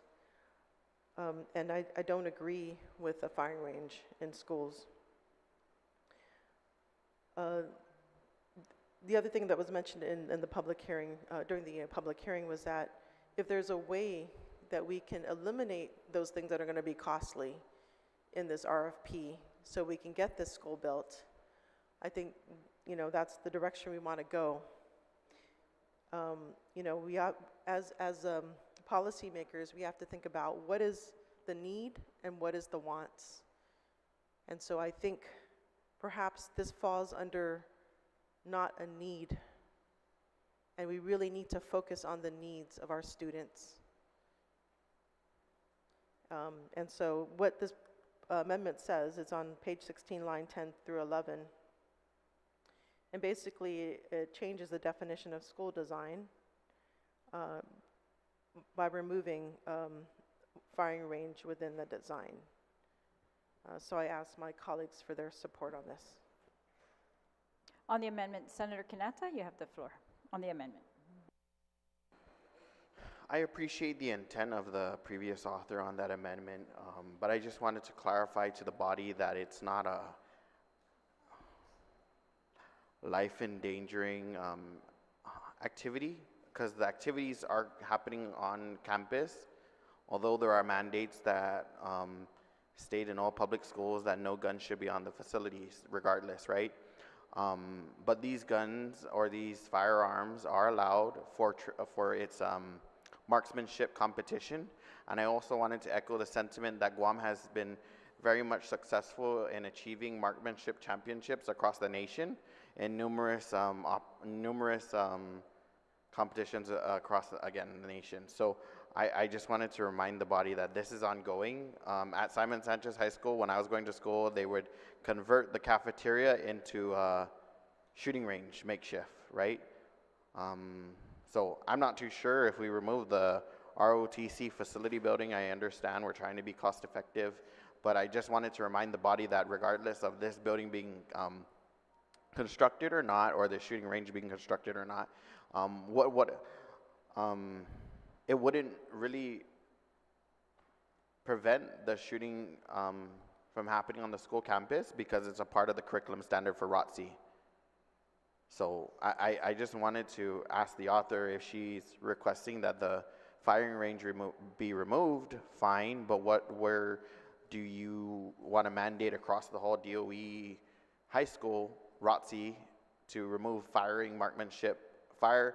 I don't know, I'm not in ROTC, but it's a marksmanship course, so I just wanted to ask the author if she would like to offer an amendment, I guess, across the whole, or create a bill to remove firing range across the whole DOE. I mean, our island has a huge military presence. I also think that we all have family that's in the military, so I think ROTC has been a very great opportunity for a lot of our children and our island's youth. So I'm just pointing that out. Thank you, Senator. On the amendment, Senator, Vice Speaker, on the amendment, and then Senator San Augustine. Situs Masi, Madam Speaker.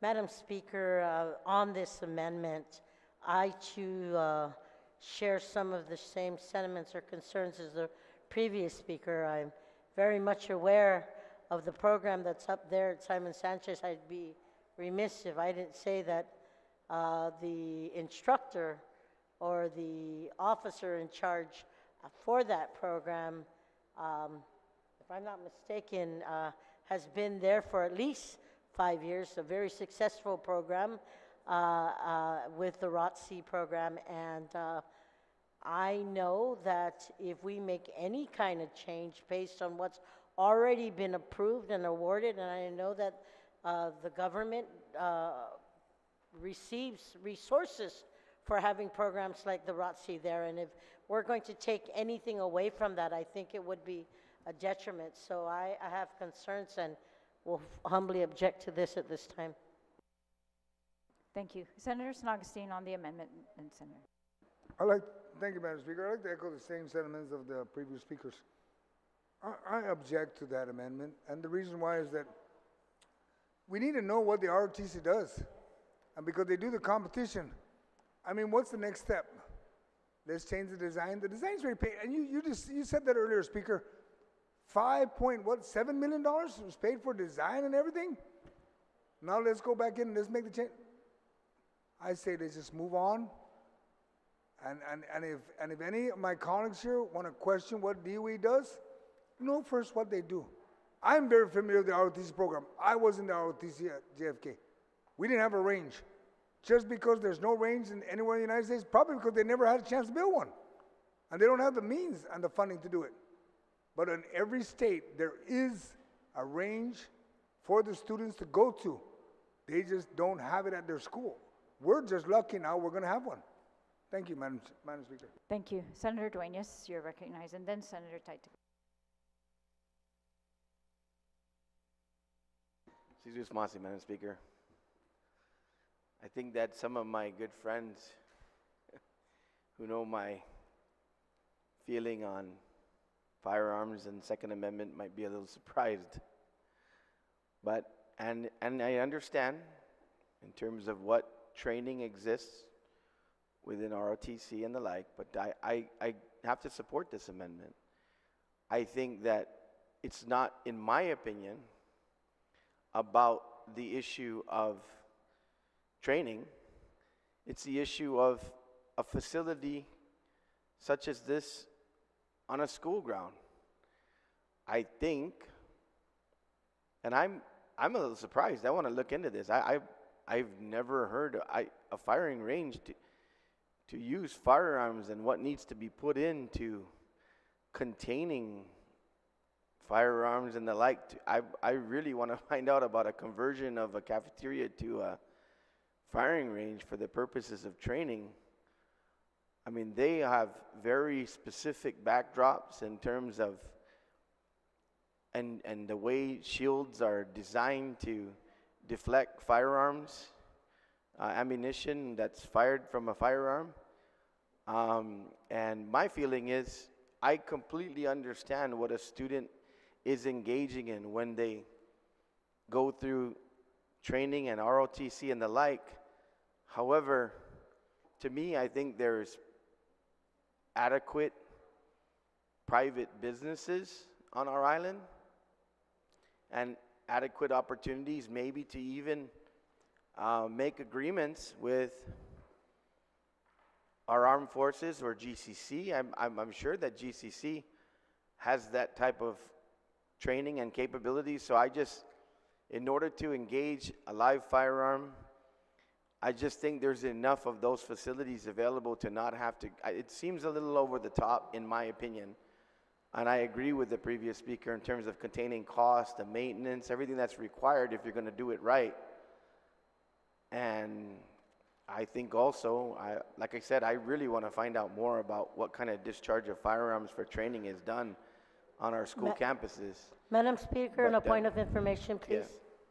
On a point of information, I do have a call in, Madam Speaker. Vice Speaker, yeah, I you're do apologize. recognized. I do have a call in right now to the instructor and the colonel who's handling the program at Simon Sanchez, and if we like, based on the program that's there right now, I am sure that if we do anything that may impede or work into the program, that there may be some detriment to it. So I'm asking that the colonel call us on this just to make sure, and I'm asking for a moment's recess if we may. Thank you. I would like to have the person who's speaking complete their remarks. You may proceed, Senator Dueñas. Yeah, so I will finish by saying that I'm going to list. I don't have a problem getting information. I just going to stick to the point that I have, that I am absolutely not against the training, and I am absolutely not against, what is required through the process of a student being in the ROTC and having to become proficient on firearms. I have absolutely no issue with that. I understand that whole process. That's understandable. But to build a firing range on the school campus, like I said, not because I'm against firing ranges, but because of the fact that I believe that you're talking about a limited cadre of individuals, class members who have signed up for the purposes of training under ROTC, more than likely going to carry on with enlisting possibly in the armed services, or wanting that training for whatever purpose that they may become law enforcement officers on our island. They may be, whatever, type of future they're going to have. But I just believe that there are enough facilities, or we should invest in facilities or have that opportunity for facilities off a campus to be used for that purpose. I mean, like I said, I've been wrong before, but it is my feeling that to build a firing range on a high school campus for that purpose, in my opinion, when we're looking at first and foremost cost containment, and second, just the fact that that should really exist for a limited amount of students who are going to avail of that process to build a full-blown firing range as proposed here, I'm just going to say I think it's a little over the top. So at this point, I support this amendment unless I can find substantial information that would change my mind. I want to make it very clear.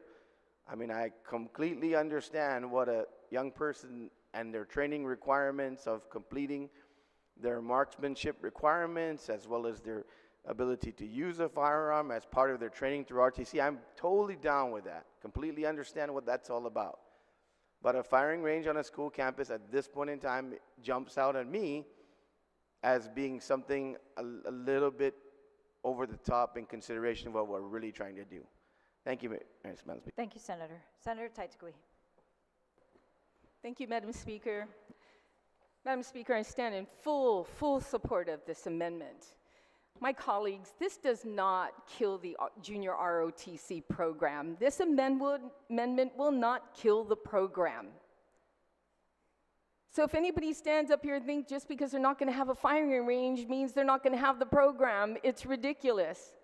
In fact, if any of you guys looked at the committee report and looked at the diagram or the blueprint plan, you'll see that ROTC building is like the same size as the cafeteria. You know how large that is?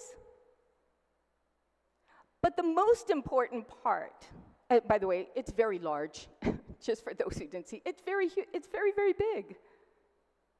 But what's most important is when it comes down to when DOE looks at the specs with this executive committee and has to start making cuts because they can't afford anything more than $160 million, which includes the insurance, which includes the maintenance. They're going to have to make some cuts.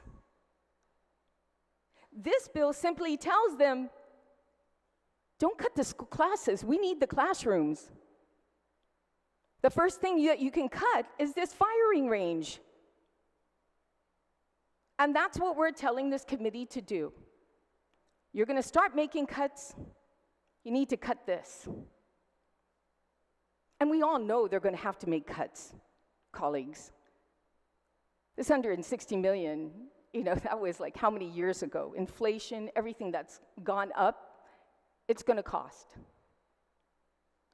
So we need to put our priorities in perspective here. And like I said, it does not stop the junior ROTC program from moving forward if they don't have a firing range. It just puts our priorities into perspective first.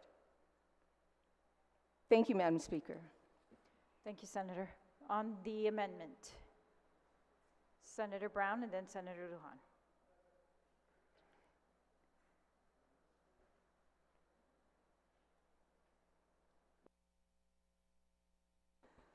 Madam Speaker, I rise in support of this amendment. I'm just amazed at the casualness of which we are, for those that are supporting keeping this. I mean, I'm surprised, just like my good colleague from Tamuning earlier, about the firing range at the school.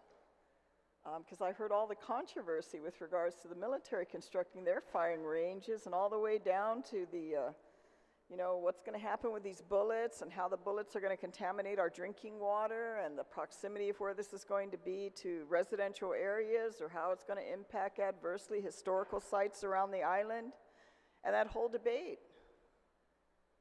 Now, familiarity with Simon Sanchez High School and the surrounding community that lives there, I'm just amazed how casual we are that we're going to put all this additional expense and allow this on the school campus, because I am a little concerned. And, I appreciate the ROTC program. I come from a military family.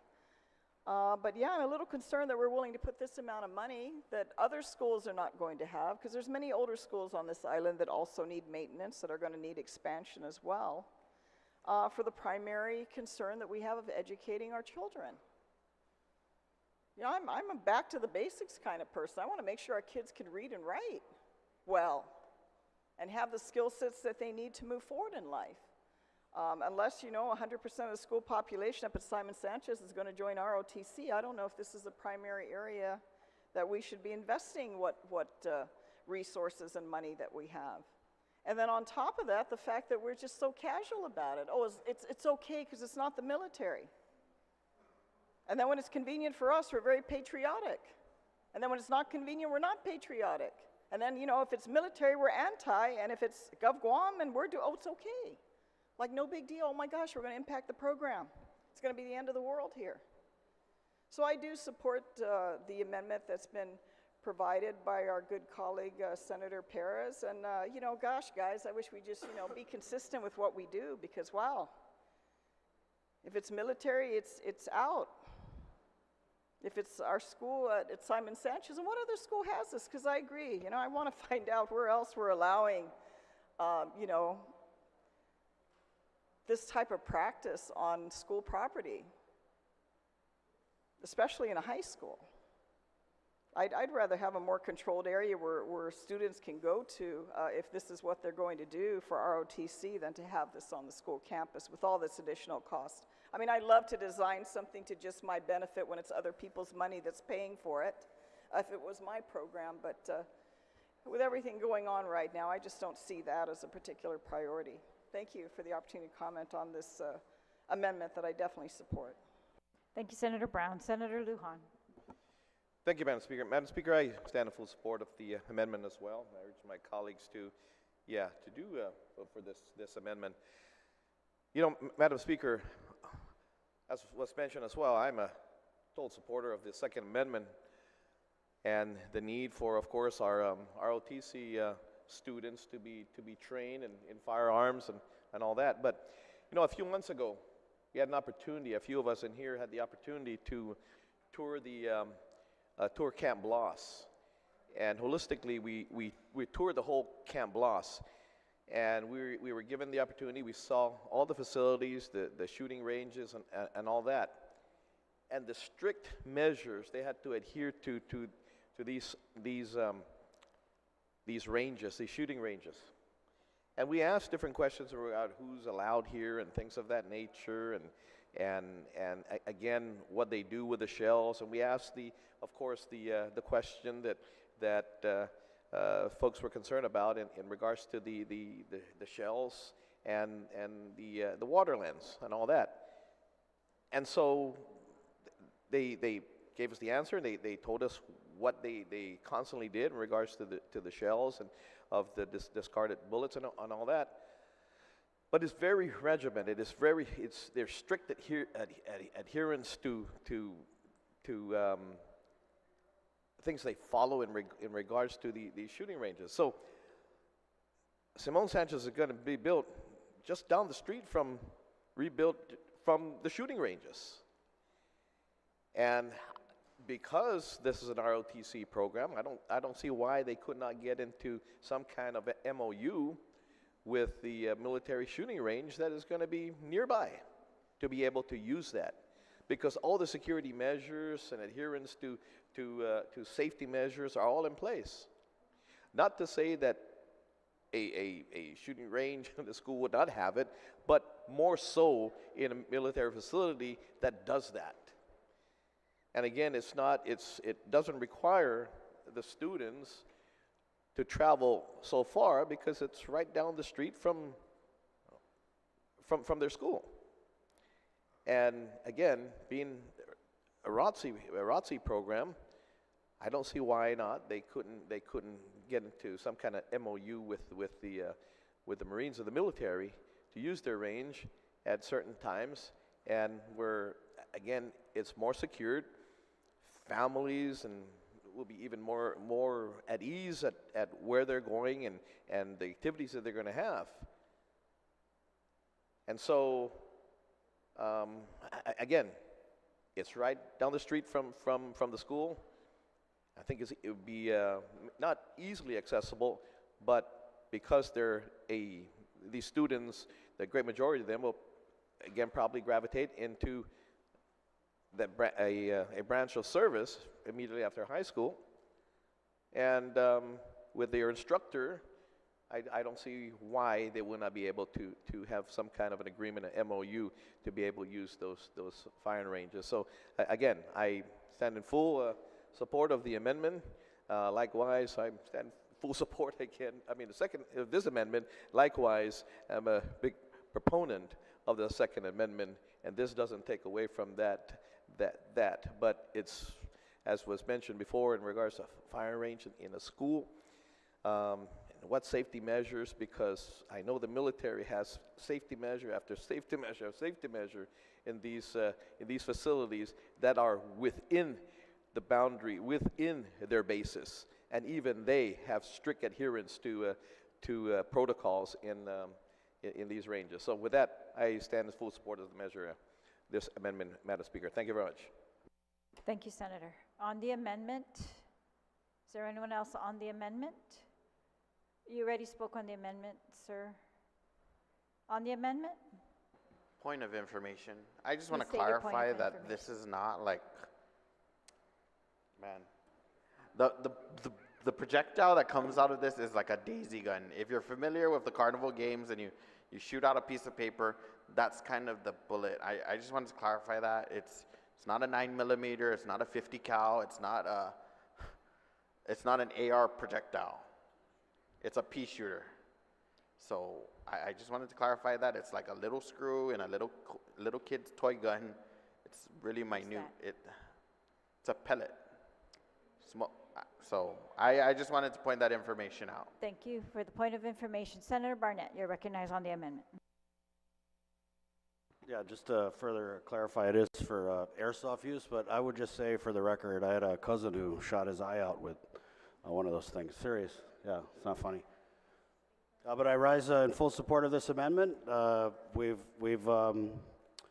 spoke with communicated with the superintendent. I don't think that the acting superintendent has any issue with us removing a firing range, and I would just also use this opportunity to commend the great work that the Simon Sanchez Sharks High School JROTC program has done. They have won all kinds of awards over the years, from everything from marksmanship to rifle spinning and all that great stuff with their drill team, and they have done it all without the use of a firing range, whether it's for rocket launcher or airsoft or whatever the case may be. And I think that the JROTC program won't be jeopardized, and I also believe that if this space would still exist without a firing range, that it could be put to better use for other uses. And so I rise in support of this amendment. I'm going to ask my colleagues to also support it, and I thank them for the discussion. It was very informative. Thank you. Thank you, Senator. On the amendment, Senator Shelton, you're recognized on Thank the you very much, Madam Speaker. I can understand the concern of having a firing range, the dangers that may be posed to our students, the surrounding area of the Simon Sanchez campus. However, to clarify, we did receive some information from the ROTC instructor at the school who has shared with us that this will not just be a firing range. And so to add this language would limit the use of what will be known as a multi-purpose facility. And it will be used for, of course, the marksmanship training that has been mentioned, as well as archery training and STEM and robotics classes. And when not in use for these certain activities, during inclement weather, the faculty will use this building for physical training, for student formations, for drill ceremonies, for all different needs. And so it is named as we've seen in the blueprint, as a firing range, but it is also a multi-use room for the ROTC program and other programs of the school. So I ask that we consider this. It's been in these plans for almost over 9 years now, and we've seen the ROTC program of Simon Sanchez High School really exceed all of our expectations. And so to include a language like this amendment would limit the possibilities for our students. So I ask that our colleagues please not support this amendment.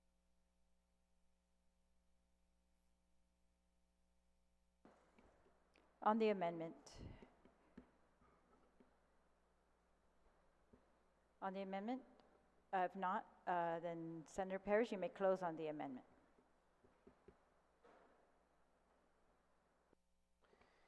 Thank you, Madam Speaker. I do appreciate the debate that took place. And just to be very clear, this is an indoor firing range, and also this does not stop the ROTC programs like one of my colleagues said. In fact, they've been able to achieve a lot of awards in the top and being the top marksmanship. They've won many championships without even having an indoor firing range. I think the point I want to make is that, you know, to have this, to spend all this money, $163 million on a brand new school, and we're incorporating a firing range into it, I think this is something that is a cause for concern for me. And it's important that, you know, we need to prioritize students in their classrooms. You know, I think there's the need, we need to focus on the need. To me, this is it opens the doors for issues of safety for our students. You know, they're able to do training, but why do it indoors, and why have to build an indoor facility for this? Yeah, and like my colleague said, there's other venues that they could do this type of training, but why make Guam the first high school to have an indoor facility? I think that's very questionable in my mind.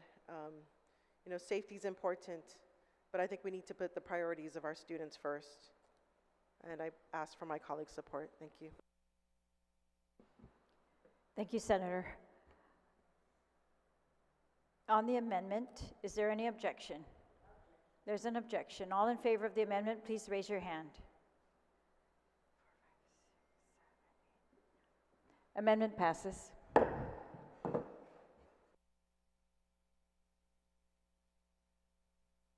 Senator Perez, you still have the floor on the bill.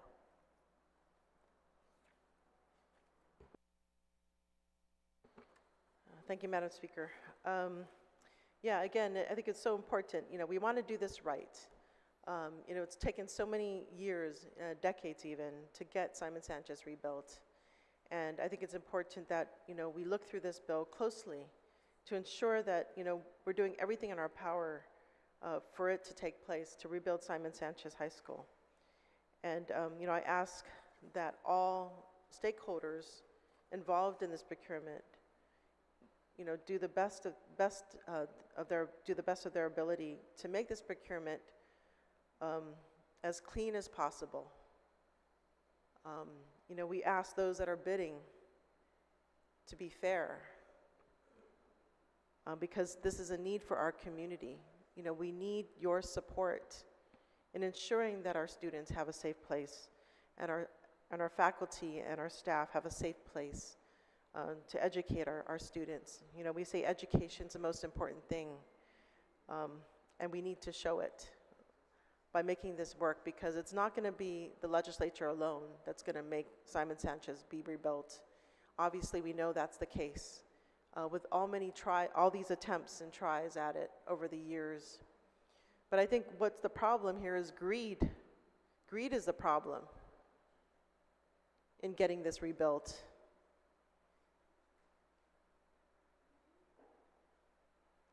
There's nothing that we can write in law that can stop greed. And so this is really a plea to the community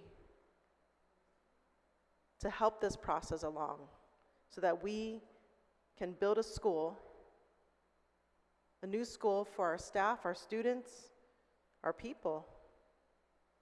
We need everybody's help in this.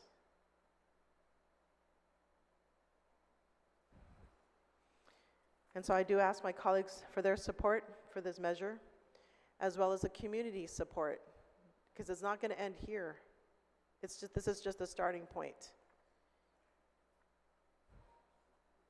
Sejus Masi. Sejus Masi. Anyone else on the bill? On the bill. If not, then the sponsor may close on the bill. I'm just going to give this a real good kiss. Keep it short and simple. I want to thank all my colleagues for their participation in healthy debate this morning and this afternoon. I want to thank DOE, DPW, Simon Sanchez High School, the numerous generations of students for their continuous drilling on getting this done. And I'm hopeful that as the alumni of class of 2014, that this bill passes successfully. And really, to the companies that are going to bid on this, please don't give us any more BS. We really just want to get the school for the kids. It's not about me, it's not about us, it's about all of us. So I'm hopeful that this legislation passes unanimously, and I want to ask any of my colleagues if they would like to be co-sponsors that are not currently listed, they be added. Yes, no? Okay, raise your hand if you want to be added to the bill. Parkinson, Senator Fisher. Okay, everyone, thank you. Okay, You're radio sponsor, So the- Senator Nicholas. The You're good. motion is to add Senator Parkinson, Senator Fisher, and then all others. Yes.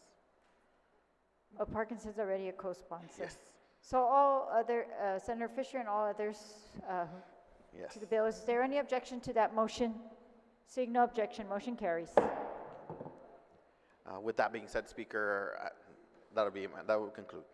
Thank you. Oh, and I make a motion to move it to the third reading file. All right, so on the motion to move Bill number 94-37 COR as amended by the committee and further amended on the floor to the third reading, is there any objection? Seeing no objection, motion carries.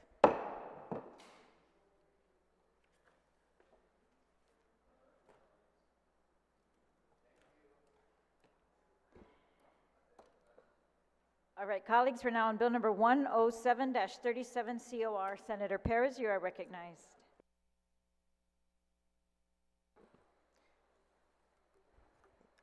Thank you, Madam Speaker. I move to place Bill 101-37 COR into the third reading file. Actually, I would like to place a substitute bill on the floor. So I move the bill first? Sure. Okay. Well, you're going to move to substitute it? Yes. Yeah. Okay, so we're going to make that motion then right now. Okay. So I move to place the substitute bill 101-37 COR on. I move to accept the substitute version of Bill 101-37 COR.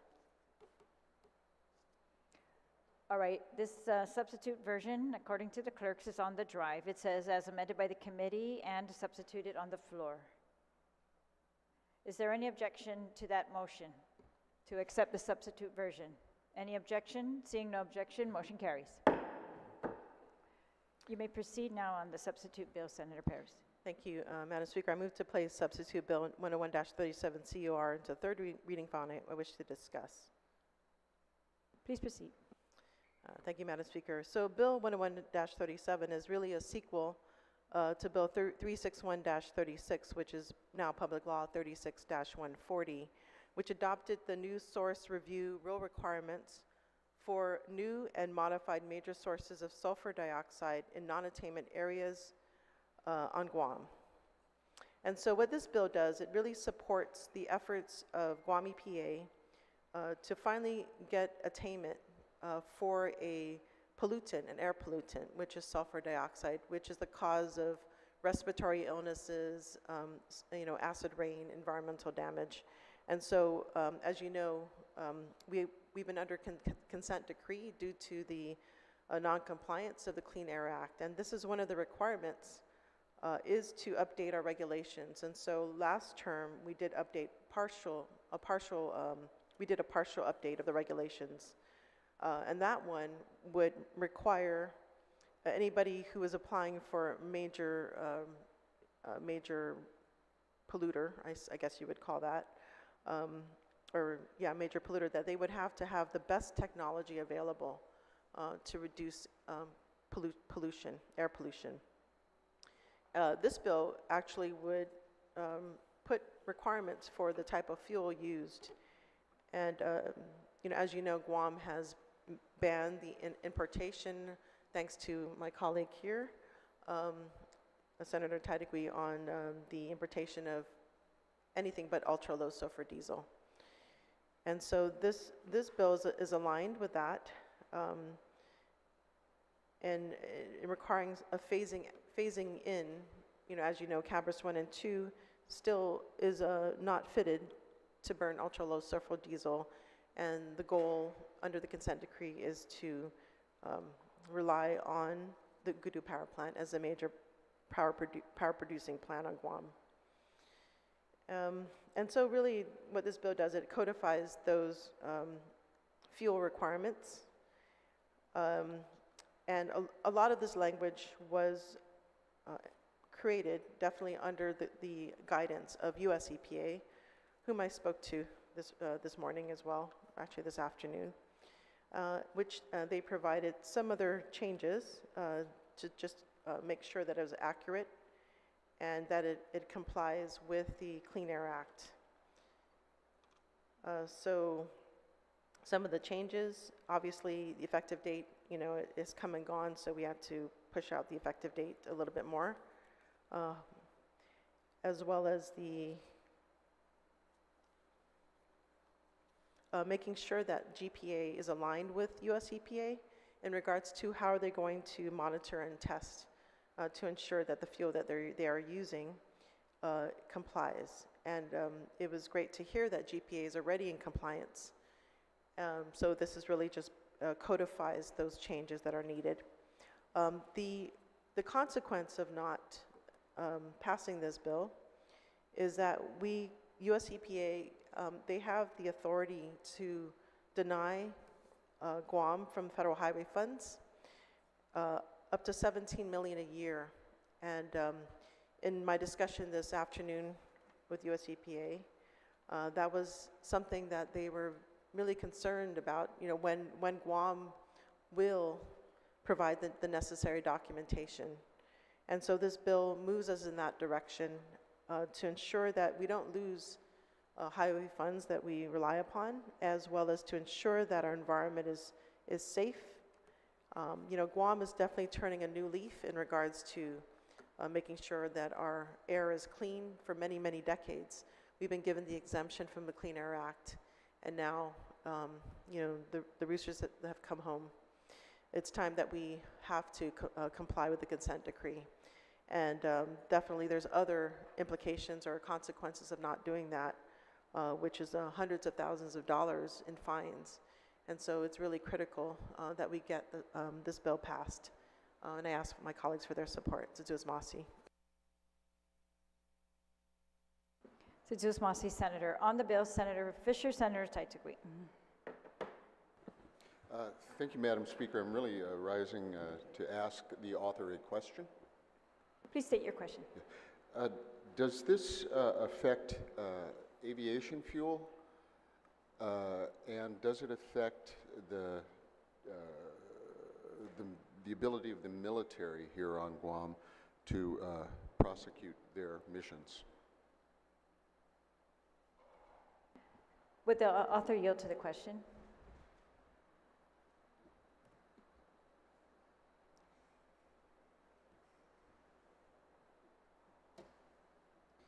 It's my understanding that it affects power producing plants. So I believe aviation is not included in this. Okay, so, Madam Speaker, may I ask a follow-up question? Yes, please state your question. Yes, the reason I asked that question was because there was a carve-out, I think, for ocean-going vessels, and I was just concerned about, what's going on with the airlines. I wouldn't want to hamper operations at of course, at the Guam International Airport Authority. And then I had a question as to Section E on page 4. Are Cabris Units 1 and 2 at this point pretty much ready to be retired?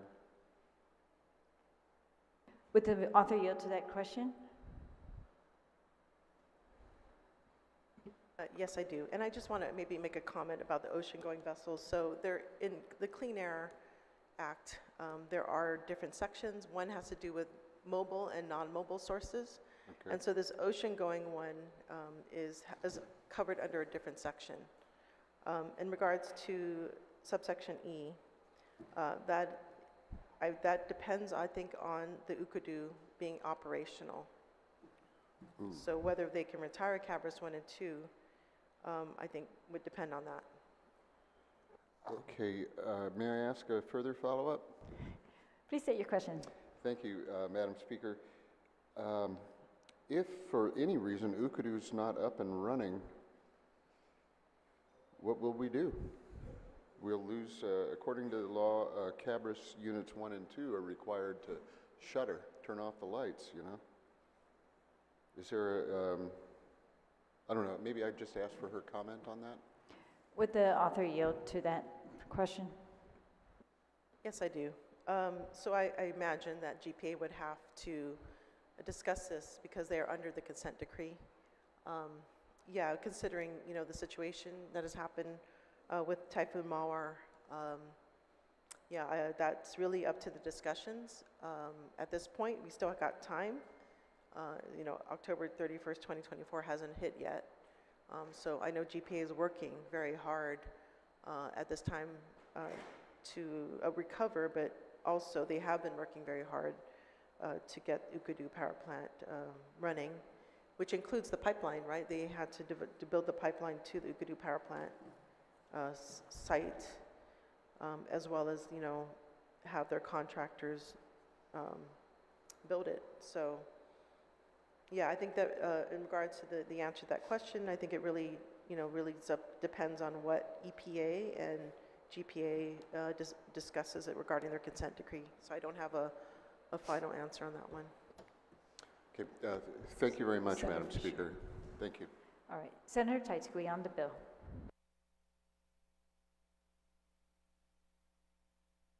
Sijus Masi, Madam Speaker, and I stand in full support of this measure, and I would like to thank Senator Paris for continuing on the movement of providing cleaner air. Even though Guam is a small island, most people say that the air, it blows everything away off our island, that we're not affected.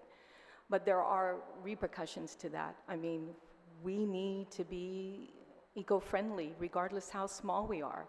We're already getting bullied by these bigger countries. I'm sorry, China, one of the biggest pollutants in the world. And there are some times, Madam Speaker, if you've ever noticed, there are dark clouds that come this way because of the pollutants that come from China in this direction.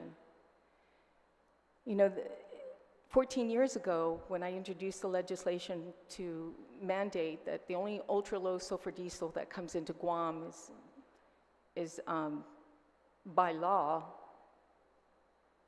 we also had to deal with how GPA was actually using fuel that was created from used oil. And the ability to process that into a ultra-low sulfur diesel was very costly. But what had happened, what we were seeing is that technology finally was showing that ambulances, for instance, generators that they were all building now were all going into compliance of using ultra-low sulfur diesel.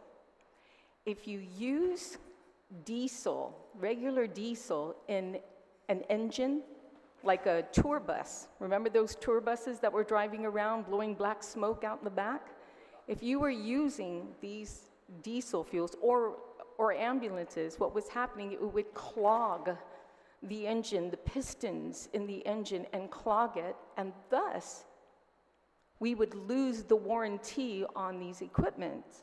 So time was changing, that we were not having enough ambulances on the island because they were breaking down. They were bringing them in, but they were putting diesel fuel in them.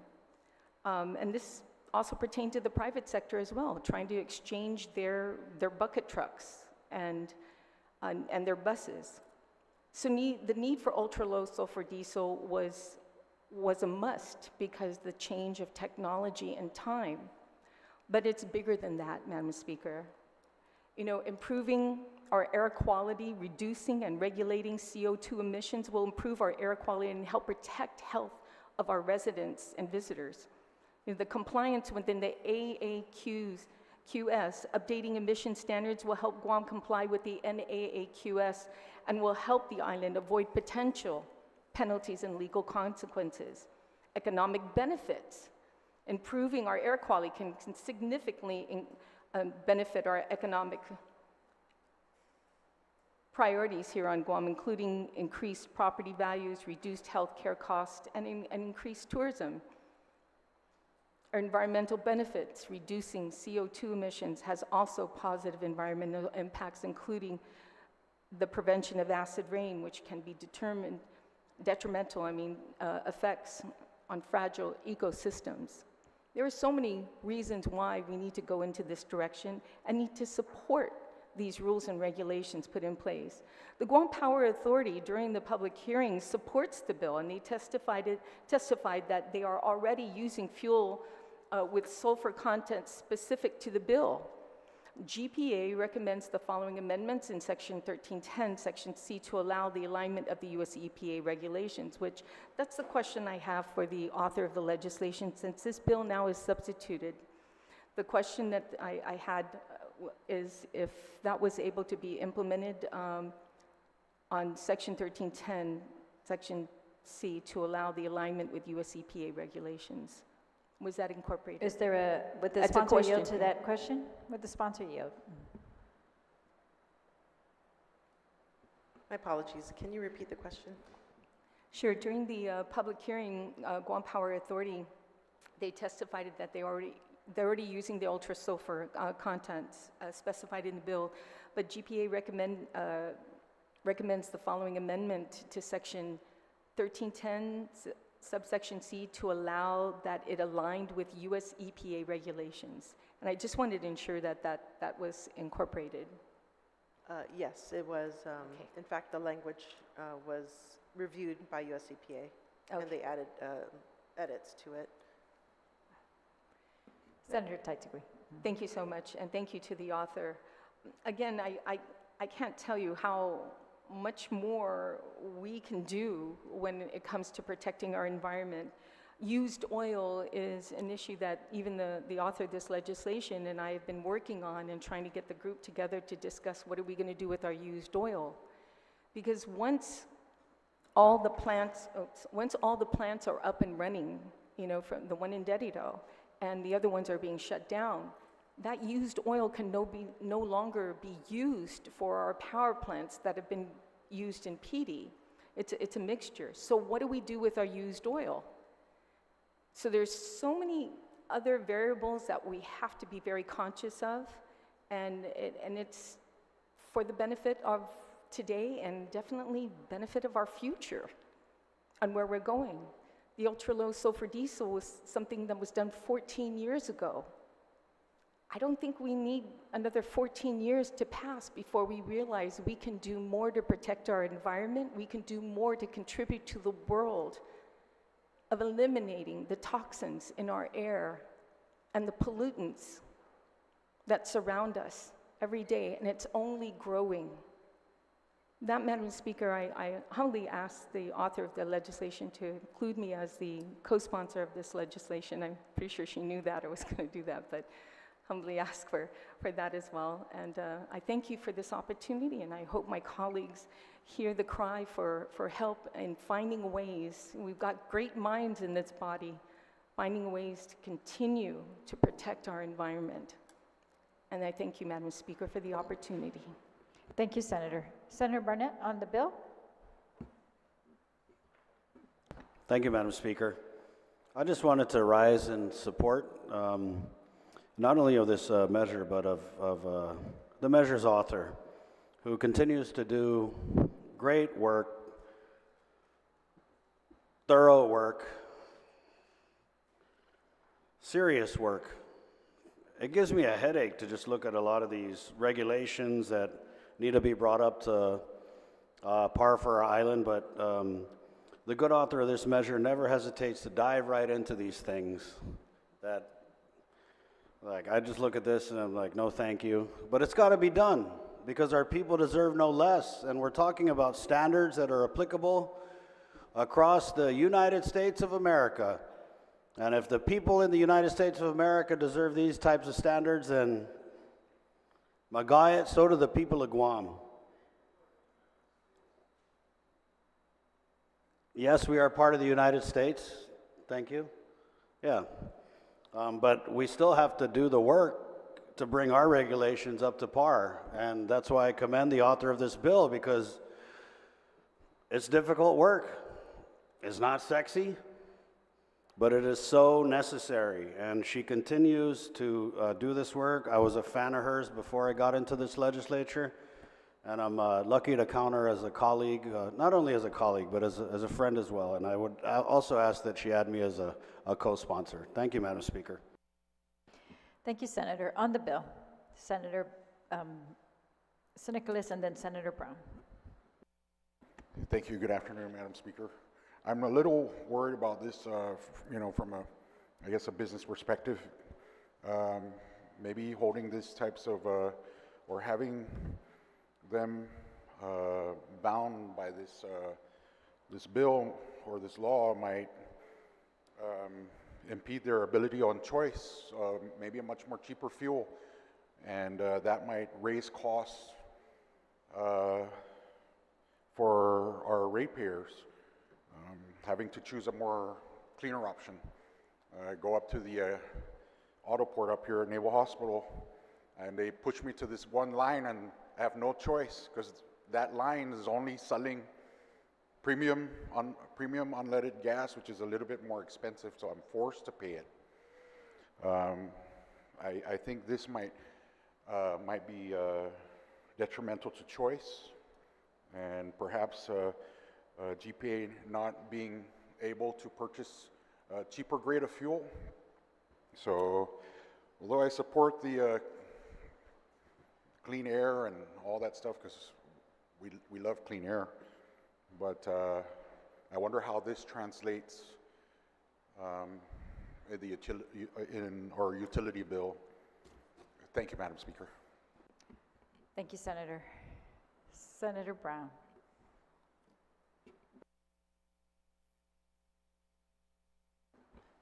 Thank you, Madam Speaker. I certainly rise in support of this bill that essentially will simply upgrade our standards with regards to air emissions, which I think is very critical.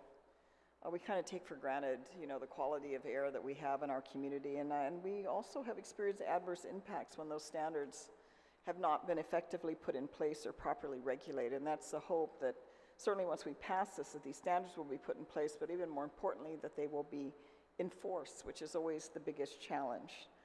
Certainly, I've dealt with that experience at the Port Authority of Guam. When Cabras put up their baseload generator that had been down, they didn't notify us, and we had workers out there in the yard that were moving cargo off a vessel. And we had 6 employees that had to be admitted to the Guam Memorial Hospital at that time to be checked because of the impact of the emissions from Cabras.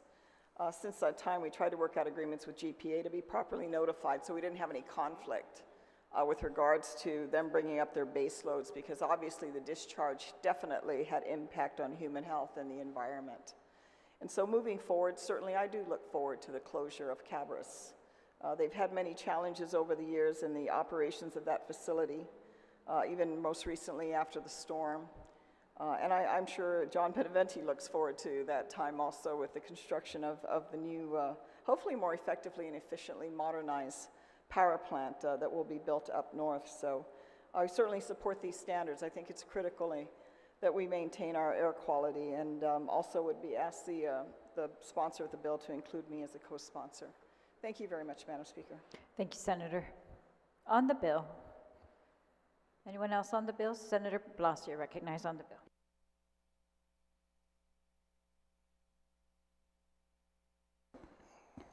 Thirty-second recess, please. Sure, 30-second recess.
We're back from recess.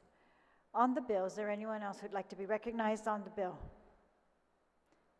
If not, then the sponsor may close on the bill. Thank you, Madam Speaker. I appreciate all the debate and the support on this bill, and I think it's good that it's very important to know that this bill was created because we are in non-compliance and we are under consent decree, and this is absolutely necessary to comply. Otherwise, we may be facing hundreds of thousands of dollars a day in penalties, and that's something Guam EPA are working very hard to avoid at this time. And so I think, in addition to complying with the Clean Air Act, really this is ultimately about the health of our community. We've gone through a pandemic, respiratory illnesses. We know that these pollutants aggravate the respiratory tract, and we come from a community that is faced with a lot of illnesses, and the more that we can clean our environment up, the more we can protect the health of our people. And not only that, I think our environment really needs to be protected after many decades of being in non-compliance. And so again, this, this marks a change for Guam, because for many years we were non-compliant. We were polluting our environment. We were causing the distress of our community. And in fact, one of the plants is very close to a school. We know that children are more vulnerable to the impacts of these air pollutants or pollutants in general. And so I think, this is a critical bill. We've also been told that US EPA has the power to withhold $17 million in highway funds. So there's multiple negative impacts if we do not pass this bill, but many benefits if we do. And so, before I put it to third reading file, I would like to make a couple amendments to add co-sponsors. Sure.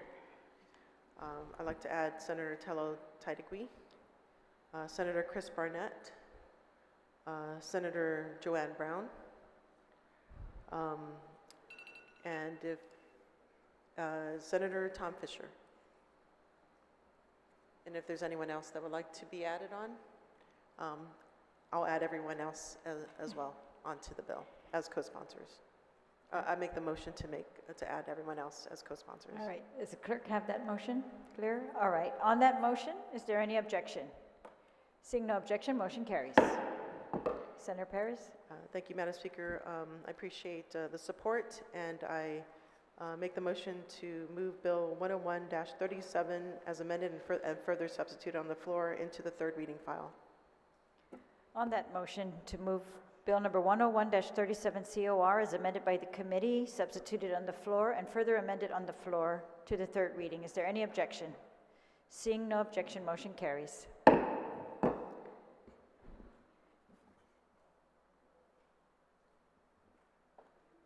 Majority Leader, Senator Shelton, you are recognized. Sijus Masi, Madam Speaker, I move to recess session until 4 p.m. tomorrow for voting.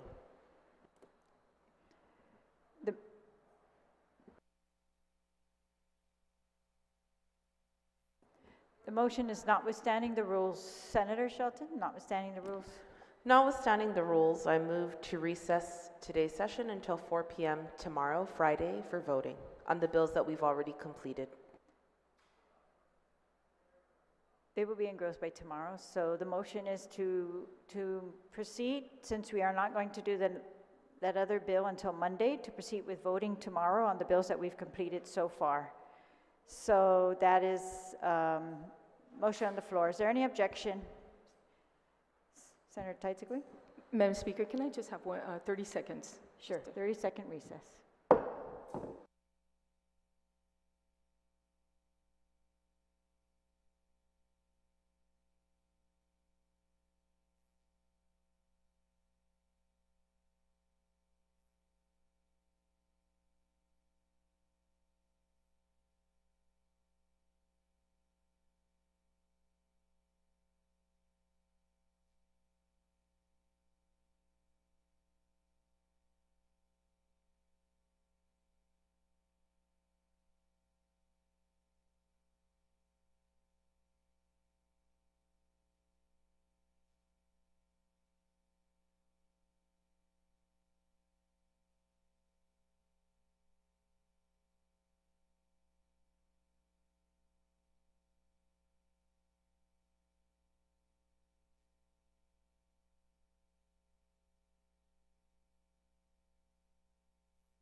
All right, we're back on, sorry. We're back from recess. There was a motion to recess until tomorrow at 4 to, notwithstanding the rules, consider the daily file and then resume with the second reading after we vote. There's an objection. All in favor of recess until 4 p.m. tomorrow to vote, please raise your hand.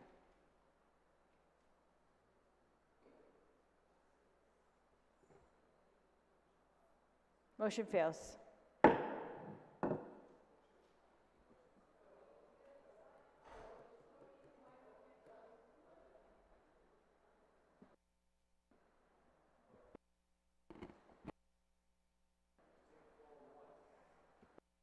So we're now on bill number 13, no, we're not on that one. Bill number 36-37 COR. Senator Perez, you are recognized. Thank you, Madam Speaker. I move to set aside Bill 36-37.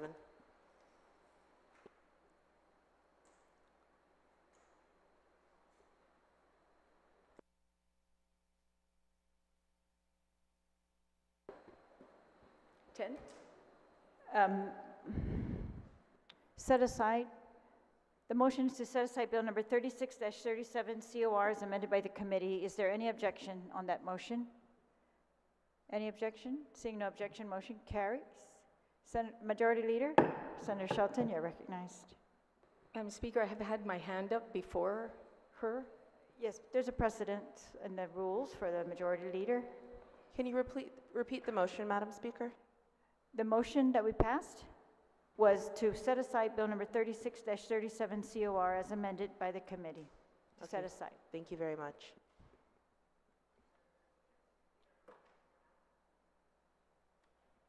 There's no pending motion. Okay, thank you very much, Madam Speaker. I ask to reconsider the actions of the body for us to come back tomorrow at 4 p.m. to vote. The motion failed. However, we've done this in the past where we vote on the bills that we've had in front of us, and when bills are added on, then we come back for them at a later date. And so we've exhausted the agenda up until this point, and I ask that we be able to vote as soon as we can, which is tomorrow, when the legal counsel will be able to engross all of the bills. They said that they are ready to vote earlier tomorrow. So, but are you renewing your motion? There's a motion?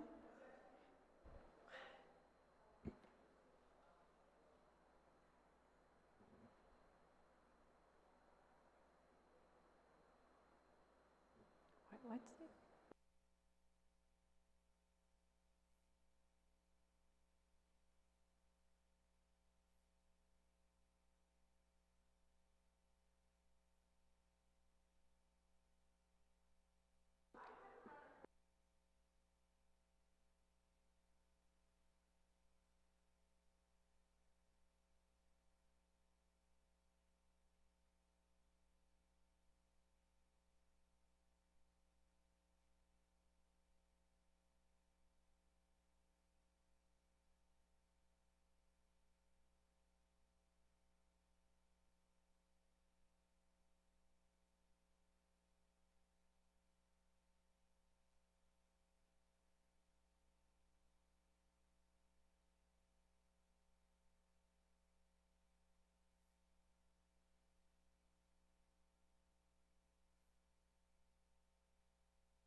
We're back from recess. Majority Leader, Senator Shelton, you have the floor. Yes, thank you, Madam Speaker. I ask to reconsider the actions of the body for us to come back tomorrow at 4 to vote. On the motion to reconsider, is there any objection? There's an objection. All in favor, please raise your hand.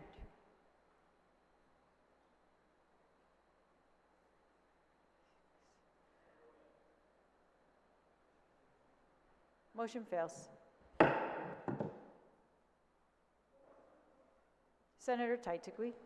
Thank you, Madam Speaker. Madam Speaker, I make a motion, notwithstanding the House rules, I think if that's needed, that we come back, we recess until Monday at 9 a.m. to continue the agenda, which we have one more bill on the session agenda on Monday, and go to vote later that evening. So my motion is to come in on Monday at 10 o'clock.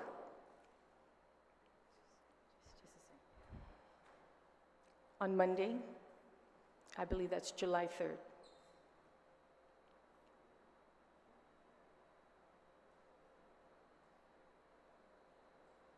On that motion, is there any objection?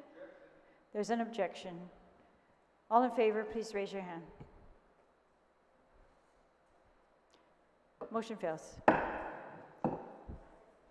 We're going to recess tomorrow until 4 p.m.